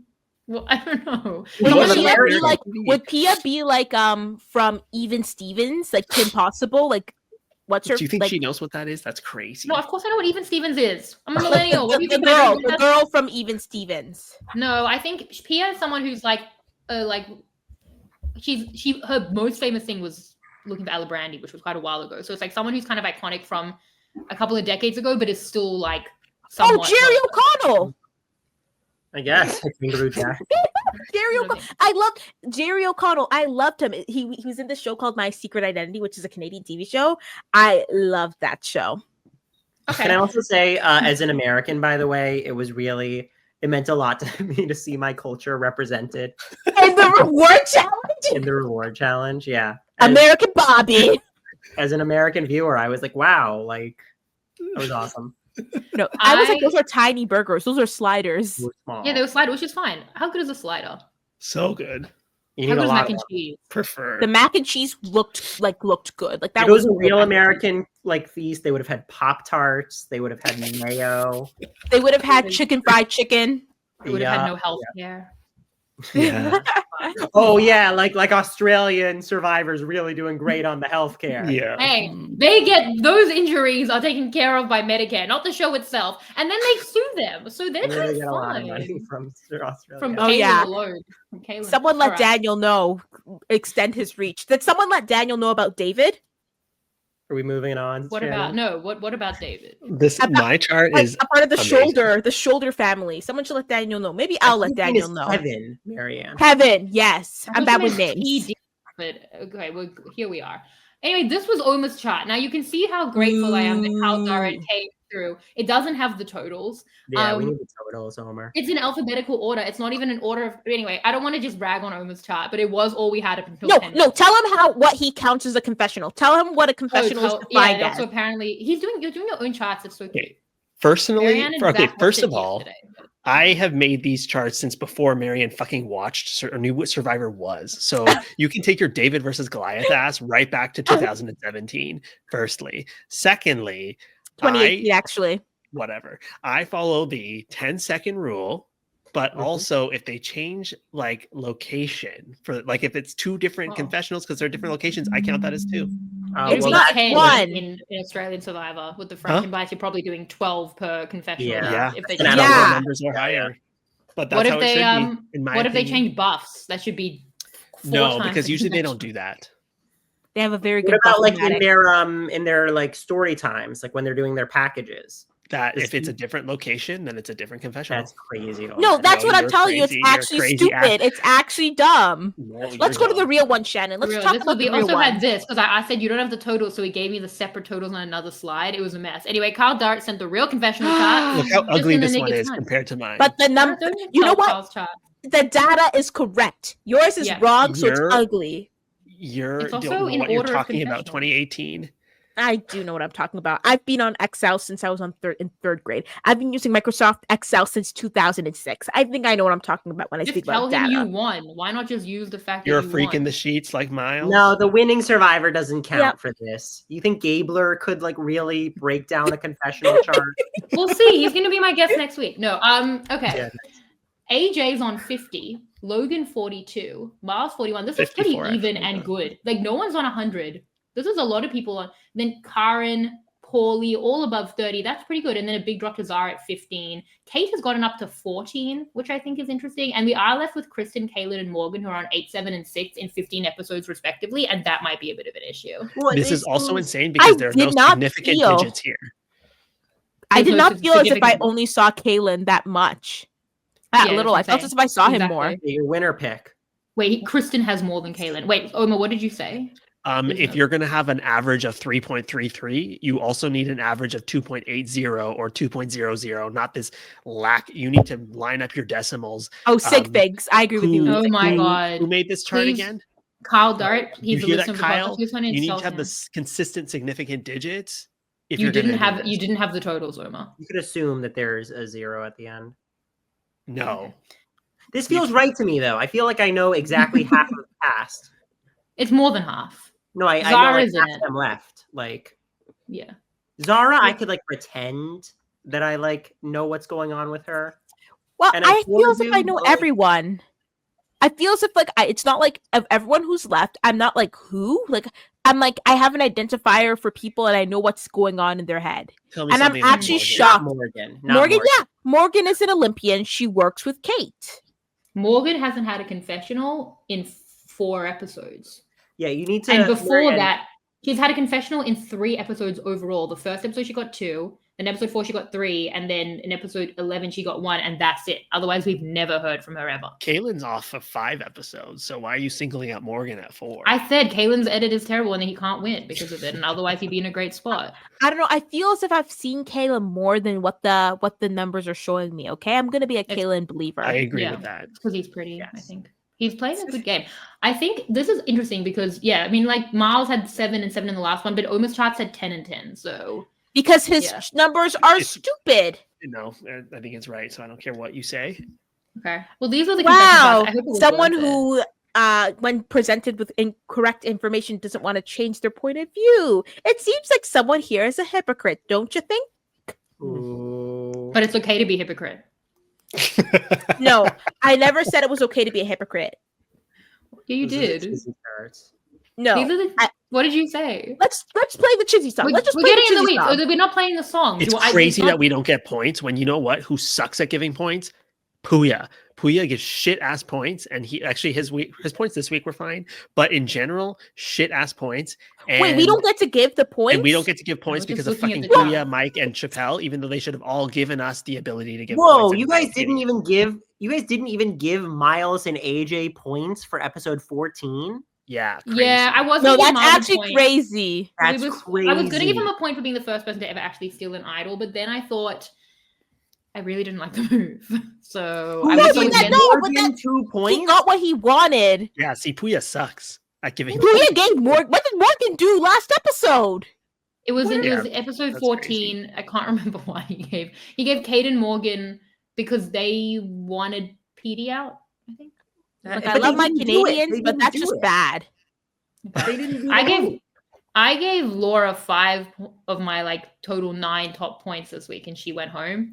So it's very Okay, hard to give episodic Why points, is guys. AJ so low on the Chizzy when this guy, even though he's target number 1, has pretty much gotten everything he wanted these past 15 Did you episodes? see the hostage plan? Did you Yeah. see all of them? He's still here. He's still here, though. You know, AJ started. It hasn't got a point in a long time. That was the issue. Like that's He was that's getting the points. thing. Like I'm like, yeah, I don't think like we do retrospect, but I'm like, clearly what he's doing is working. But Is it working? Can he win? I think that there's a route to him, and I think he needs to have Kate and Miles in the jury to make sure that they don't bitter. But I do think he can win. I don't think he's dead in the water. I said he hadn't gotten points in a while. I gave him 3 points yesterday, and I forgot. But and that was good. Before that, I felt like he was kind of in no man's land, and now he's in a much better spot. And I gave him 3 points yesterday. For the people who aren't watching the video, you're missing out cool shirts, and also Logan's winning on 24. But these are the charts from Randy Newport, by the way. Thank you, Randy. Miles is now on 23. Karen's on 21. And Kaylin is 4th on 16. And then Paulie 15. Laura left on 15. AJ 14. Kate 12. And then it kind of drops off from there. Zara's on what? Is that 8? Yeah, the charts are small. But that's kind of where we're at with it. It seems like a brain will probably win unless Paulie can like climb his way up. How many What did, Morgan's point did Puya give? Yeah, I'd like to know. what did Morgan pay Puya? I mean, like, how did you get 3 Chizzy points on episode 11? I don't even know what happened that episode, and I know that's wrong. Morgan, She doesn't speak. She's not on the show. she cares a lot about the Jizzy chart, so she's paying Puya on the side. She's very invested in this podcast. So, anyways, I'm glad you guys are so supportive of the charts. Kristen deserves more than Morgan because at least Kristen, like, I mean, she's not on the show too, but like, she got an idol. Mm-hmm. And There's no everybody point for that. trusts her, even though She got an idol, everyone trusted her, and no one targeted her. no one targets her, and her disdain for AJ is so funny to watch. Imagine that was the funniest thing at the reward, how like they were just like, oh, some of you are probably going for me, and then H is like, well, no, I can tell you exactly what Kristen's thinking. Kristen's thinking that she wants to kill me right now, and Kristen's like, you're right, I do want to kill you. Who would you guys have given points to? That who would you feel like needs more points? This week? Yeah. This week, I Miles. mean, Miles, yeah. Miles and AJ ran this week, so it should. If anything, I think Miles is a little overstated in the Chizzy because he has been on the bottom so much, but then he has those episodes of Flash. Like he has these big wins, which he had again this week, and then he climbs up the Chizzy points by getting like, you know, but like on like someone like he's beating someone like Karen, who I think has been in a lot more of a stable, better position throughout. So if anything, Miles is probably overstated in the Chizzy charts a little bit. I would have given Logan 1 point this week. Like this She for almost episode went 15. home. No, but the thing is she almost went home, but I think her social capital is what kept her here. But there were so many people doing actually good things in episode 15. I think if you swap Kristen and Morgan, What did it's Zara fine. do? What did Zara do? What did Zara do? Zara snowed the whole coven. They thought that she was a pivotal Yeah, swing, she that she was with switched them. alliances. And Yeah, don't and she you went into dare she's in a come way for our better spot. PTA mother. No, I love my PTA mommy, okay? Like I think she's You're not a great. PTA mommy hater. No, Certified. oh, CZL. but I think a lot of people snowed other people.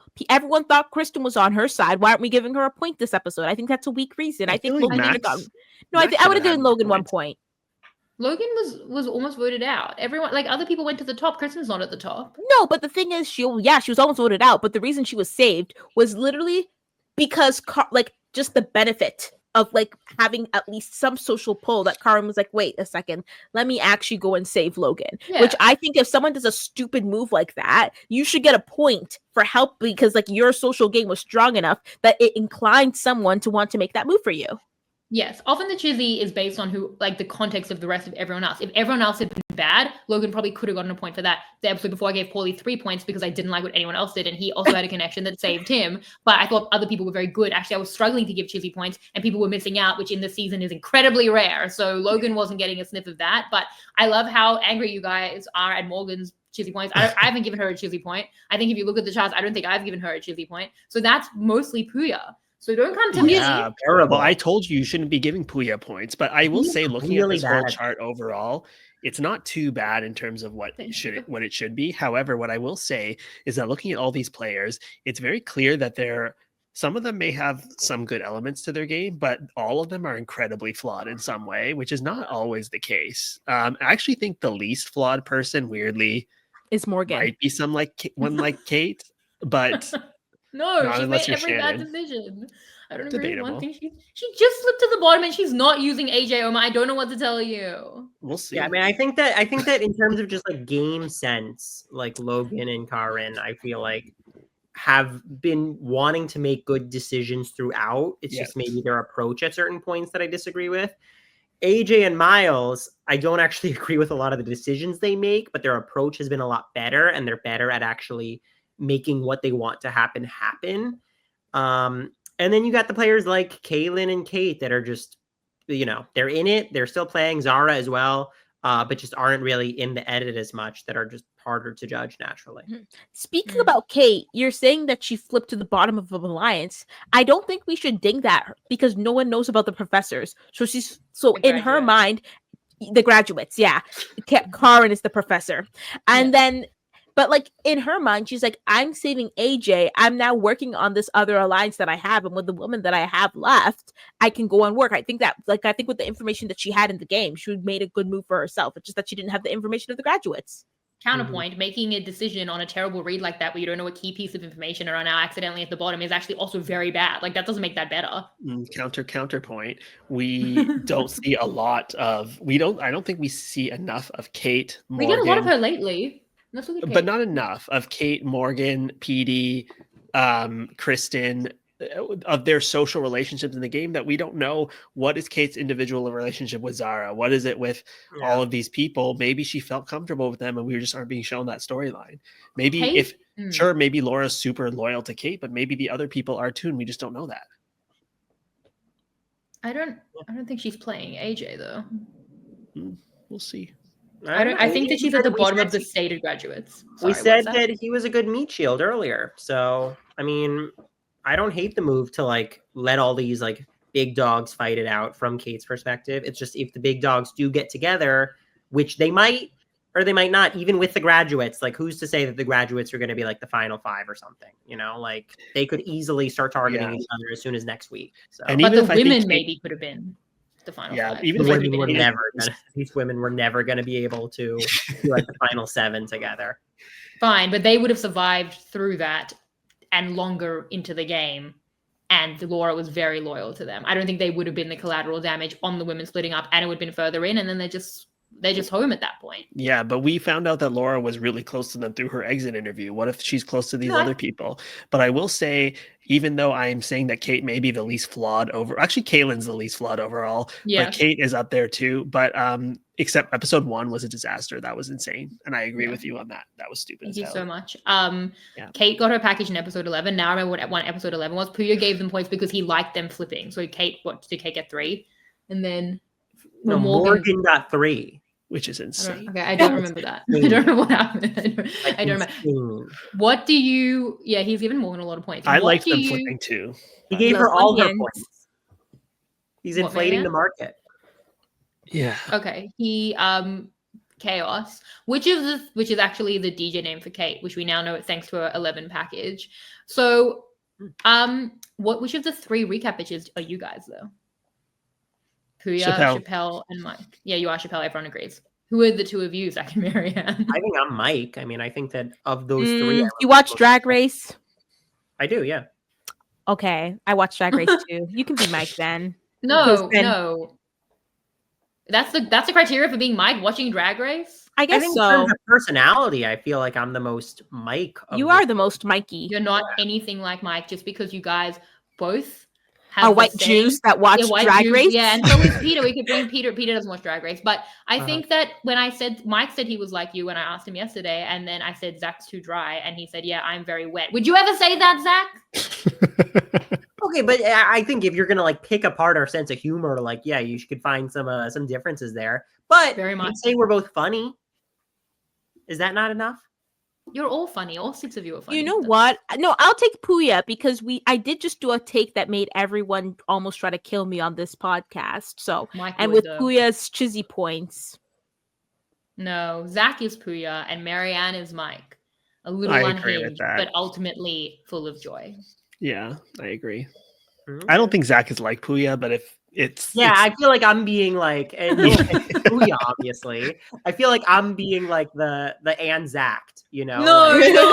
And Peggy, no, but if you play exactly GGD or a social strategy game with Puya, he is kind of like you. Like you take charge, you have a very strong opinion, it's hard to sway it, and it is what it is. You give good chizzy points, you're smart. Which all 6 of you are smart. You had a stupid ass opinion about Laura and Zara, and Puya's stupid ass chizzy points. No, even Puya was on the right side of history with that one. All right. Which of the 3 Powerpuff Girls are the 3 of you? Now we'll move on. We'll move on to the game. Although I'm thinking about it now. I don't know who they are individually. And for a while, I thought they were called the Powder Puff Girls until actually I listened to your podcast. So crazy. Buttercup is you. Bubbles is Maryanne, and Zach can be Blossom. Can you discuss them? Because I don't know what those things are. Blossom's red. Bubbles is blue. Right? Yeah. Bubbles is blue. She's like bubbly. Blossom is like the leader, and Buttercup's like, I'm gonna beat you. Yeah. Are you okay? Yeah, she's the toughest fighter. None of you are really like Buttercup, but it's so I just got and me then, like Zach got Puya. A little bit. Yeah, there's always one we just have to fit in, okay? It's like the Michelle of Destiny's Child, which is probably the trio we're going to do next week for the recap, bitches. But, okay, Amy Chan made us this game. We know International Survivor game. Ooh. If anyone's not watching the video, it's going to be very hard because it's actually a pictorial game now. Here are Australian terms, and you have to match the words to the images. Now, I don't know how we're going to score this, but I think we can just, if there's anything you guys know, if you don't want to throw anything. Rocket. Okay, what is it, Omar? It's a tiny. Well, it's an erection here, but in Australia, it's like a small woman that's a firecracker. Yeah, teeny tiny woman image. Zach, do you have anything? Well, here are the words actually for the podcast listeners. I'm so sorry. It's not happy Jan, crack, VB, pocket rocket, funky, tosser, deadly, snag, and the pits. Even I don't know some of these, and I don't remember that they were all used on Australian Survivor. What about snag? Does anyone know which image Well, here, yeah. snag might be? Should we logic these out? Should we just go one by one and then? Okay, what's not happy Jan? Even I'm struggling with that. And I've No. actually looked at the PowerPoint. So maybe we skip that. Okay, I think isn't crack like when you crack on like a joke? I thought it was like a fart. Take a shot at it. Okay. I was like, yeah. I'll take a crack That's at more it. American, fart. I though. think crack is C. I think have a crack is take a shot at it, but I try. can't see what image that would be here. I think But it's that's not probably just the Australian. butt. Like take a crack at it. That's Yeah, I don't know, guys. I'm South African. I think number 6 is D. so tosser. Oh Would no, that be might be a hot dog. snag. That might be a snag. No, that's a snag. I remember it was Yeah. the reward. It was the reward. Sausage is a Because I was like, why are snag. they putting a hot dog on a piece of bread? Yeah, we get that when we vote. What flag is that? That's the Aboriginal flag. Okay. Oh. You guys Well, are not. What about yeah. VB? Do you remember what VB is? Very beautiful. Come on, guys. Bacterial. This was actually a bacti- big part. Is it- Vaginosis. It's the beer. bacterial. It's the beer. It's the beer. It's the beer. But I Yeah, don't is see there the a beer beer. image? I think maybe. Hey, Oh, it's it's those the- two Like, guys it's drinking the hiding, but they're beer. a beer. they were the VBs, the Victoria bitters. It's the beer. Is the Victoria crack is the a butt place. crack? I think it might be, but I don't know why. I think the images have explanations. I'm not scoring this well, but I like that we even me doing it as a group. What's funky? Funky. Yeah, but is that Australian? That's not I Australian. think that's yeah. not Australian. Which is a doesn't work, sad Shannon, face. if you don't know it either. Just to be clear. This game. I'm very busy. I think the Okay. pits must be. Isn't that woman in F really sad? And aren't you in the pits when you're? Or no, that's She's Eden. reading. She's Rio. That's why she looks so sad. Hey, What's happening in image If you're I? looking for sad, there's the sad. I image have right been next thinking to that, her. Shannon, the whole time because What I have you don't been Yeah. get thinking? image What I. is What's image going I? on in image I? I think I know what's going on. Are I they think it's very ranking? inappropriate. I think. Yeah, they're I think. ranking. Well, a tosser is a They're- wanker. They're having Oh. a snag. Yeah, So tosser Yeah. was wanker. yeah. Tosser's Let's wanker for let's sure. see what. So this was not Happy Jan, which is a woman at her desk. Apparently, it was a TV advertisement from the 1990s, which is apparently like I know not happy. Do you have not Happy Jan as a phrase? Because apparently it's from this. Oh, is it Jan or January? Just Jan, like a woman. I'm keeping a lit. Let me just tell you guys this. I'm glad Hang on, someone listen. is. Not I'm happy feeling Jan it, Gentry. This year of every new word that I learn. Oh, Ooh. what else have you got? I mean, Wait, can we use these?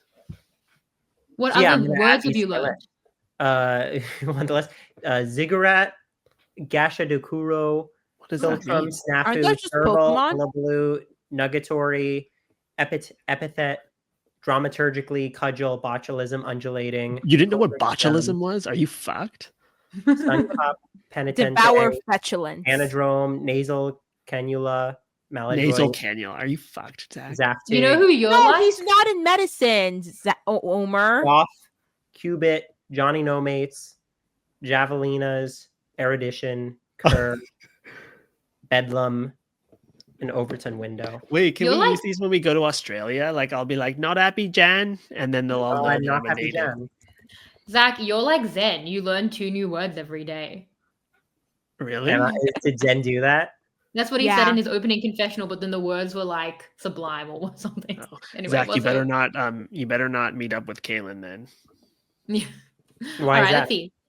Because he It's injured- crack. That's not an This- Australian. This is a butt. I don't know. This was VB. We got that right. Pocket Rocket, you got that right. Funky. Wait, what was Stinky. Pocket Rocket? Sorry, I thought It's that a was. teeny tiny woman. Oh, okay. All right. No, where am I?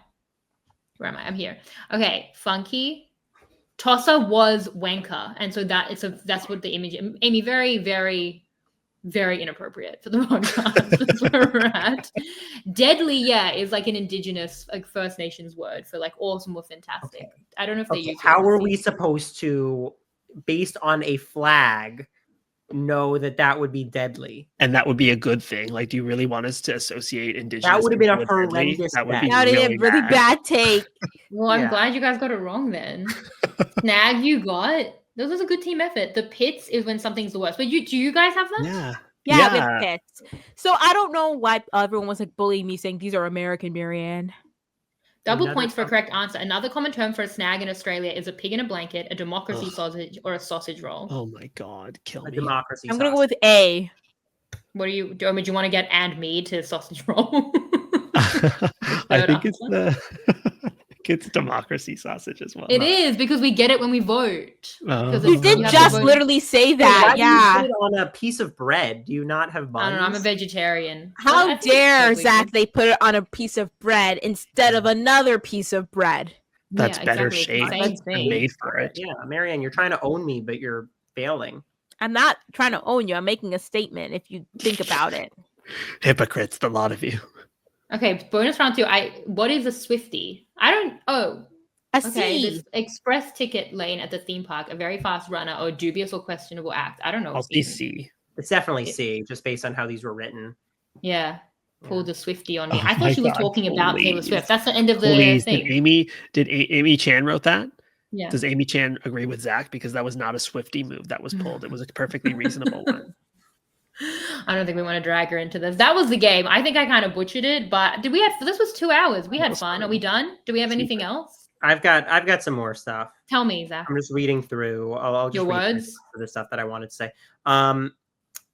It's interesting how the branding has become like. So one thing we talk about a lot in Australian Survivor is like everyone is like, I'm the Joker, I'm the perfumed scorpion, you know, I'm the I'm Rat Golden- King. Rat It's King with interesting rat how it, like, tail. fully is in the game now, where they're like, he's the snake oil salesman. Like people are now like using that in strategy to try to like knock people down.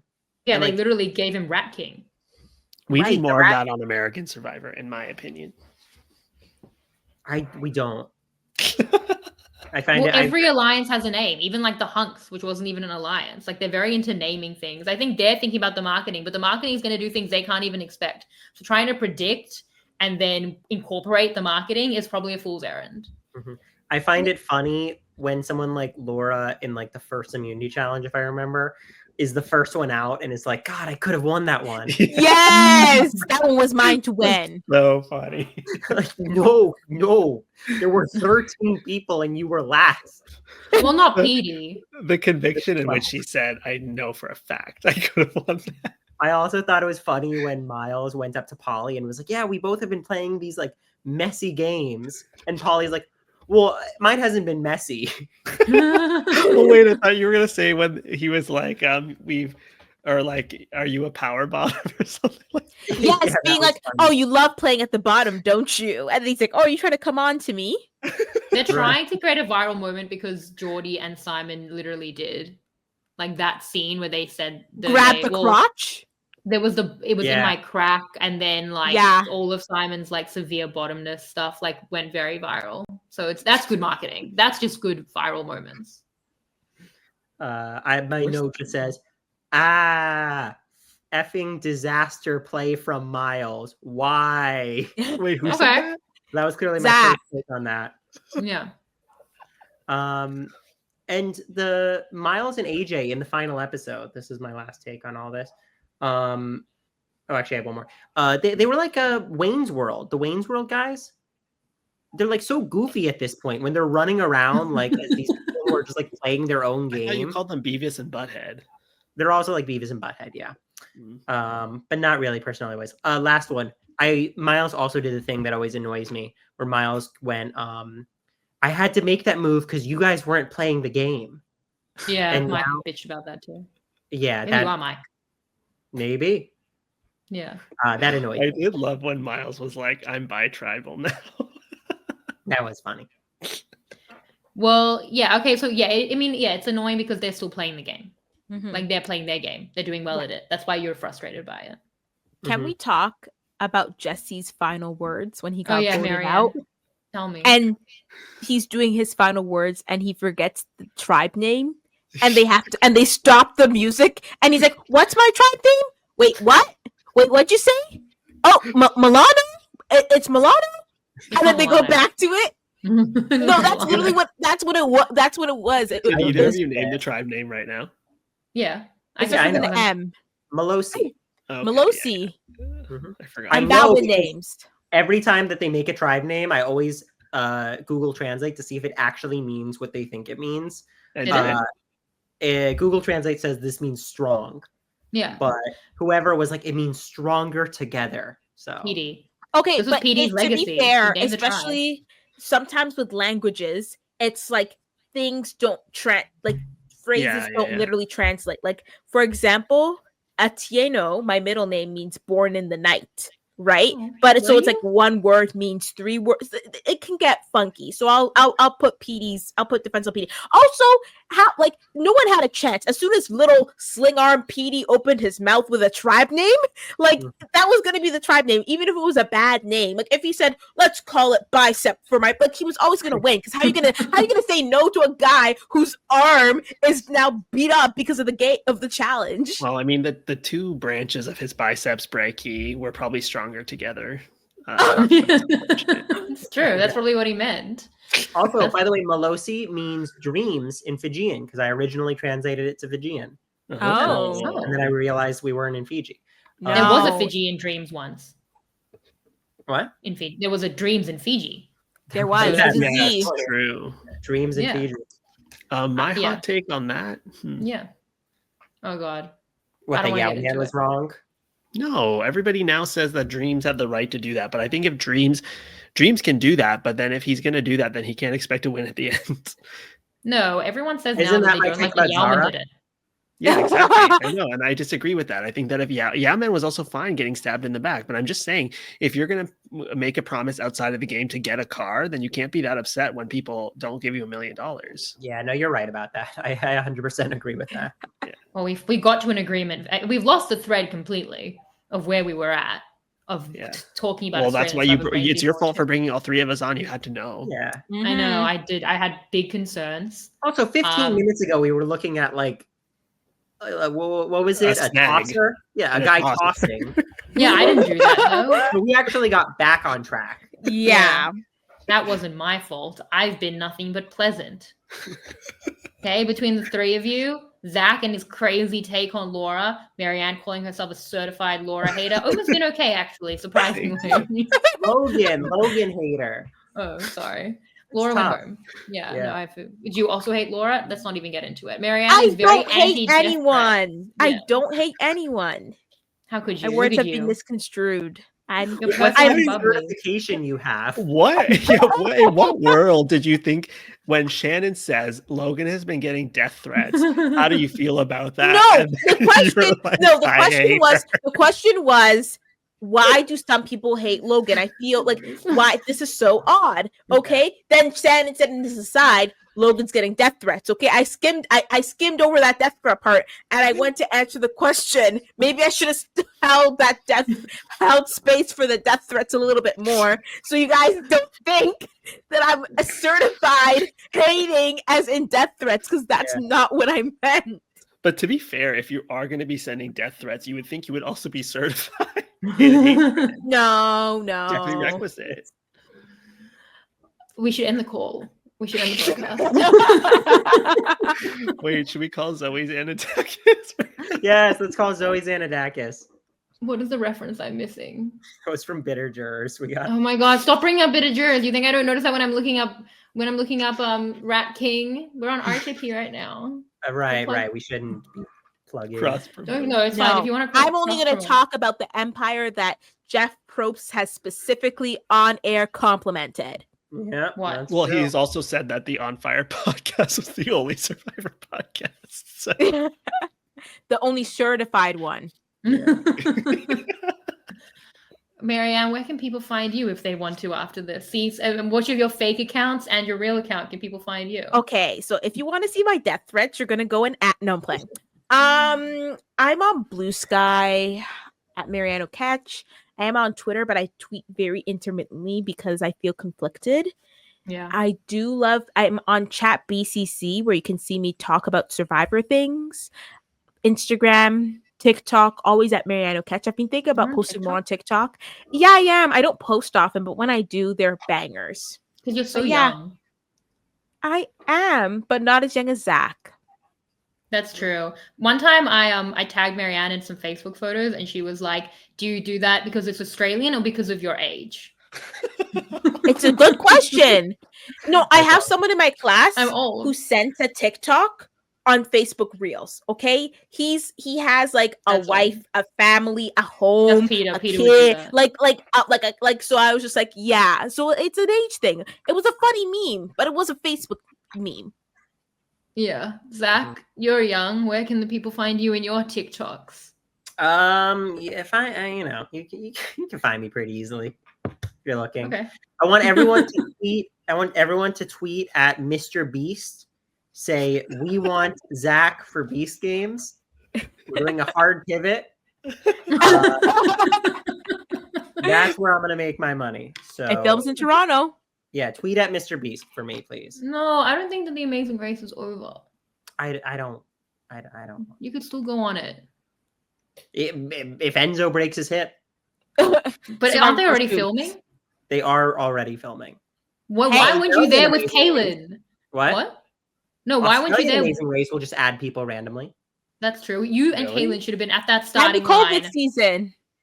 Oh. Yeah, great season, underrated. If you had taken Kaylin to the starting line of The Amazing Race, you'd be on that season right now. Okay? Yeah. Who is Kaylin? Who are we talking about? Omar, Omar, do you where have, can people find yeah, you? do you have anything to plug? Oh, Instagram, Twitter-ish, Blue Sky, and Chat BCC. Join us for the text chat every Wednesday night. This was a crazy podcast. It would be crazy to listen to without the video. You didn't get to see the tosser photo, and that game must have been really confusing. I'm sorry. And you didn't get to see our cool shirts. This was really fun, though. Yeah. I think it went well. Was. Do you think it went well? Yeah, It went well, definitely. Shannon. I think I so. think I so. think I that think- if whoever clicked on this video got exactly what they were. Expected. Yeah. Yeah. Whoever organized this podcast got what she deserved when she made that choice. Please, you're gagging for it, and we'll be back next time too. Well, Maryanne's gonna have to watch a lot of Australian Survivor. Oh Yeah, what are my we gonna do gosh. for what are we gonna do for season 11 when it like is 2 weeks long? For AUV Um, World, Yeah. we'll have to talk about it. Well, we have a lot to say about it, so don't Okay, forget great. about us. So why? Okay, last question before we go. Why are our shirts different colors, Omar? Zach and I is like a I think a it's real just the orange. lighting. The It's lighting. not. Yeah, You because look and at this. Maryanne- Ready? It's No, just look the at this. lighting. That's still different to mine. No, That's like supposed to be literally, these Omar's. are all from the same batch. They were group shipped to me. I gave them all to you from the same batch, so I think you're crazy. How many shirts It's- have you handed out? Probably like 25. That's so cute. We're all in the And yet you crew. still don't have the Ika buff. Yeah, Zach. I owe you that. Yeah, I need to get Yeah. that to you. I don't have the Ika buff. And Well, you never will. He only had I one. don't- I've given you a Taku Omar and gave Kula me Kula one, a, right? purple buff. No, you didn't give me any buff. No one gave me any buffs. I feel as if I brought one when I came to Australia. No, you bought Didn't me she give Canadian you like a chips. tribe flag or something? No, I did get a tribe flag, but not through Maryanne. I do have a tribe flag, but we're I not meant to feel- talk about it. Okay, next crazy. time when I come see you, and you know when, Shannon, I'll remind me and we'll bring you a buff, okay? Okay, thank you. I'll hold you all to being here with a buff. I'm Okay. committed. I know. Okay, we should end the call. We should end the podcast. Yes. Thank you all. At Shannon Gates, we know globalsurvivor.com every week, the recaps with the versions of these people that we just spoke about, right? Maryanne is Mike, etc., etc. Next week's feedback show, Caroline. Excellent interview with Laura. Highly recommend. Very insightful. Gave many of those insights today. Global with Puya last week, with Eden next week. Recommend the Global podcast with Puya. That was a fun one. Okay, that's it. Thanks to everyone. Thank you to our team behind the scenes. Thank you all. Thank you to our listeners. Bye. Bye. This is RHAP. We know reality TV.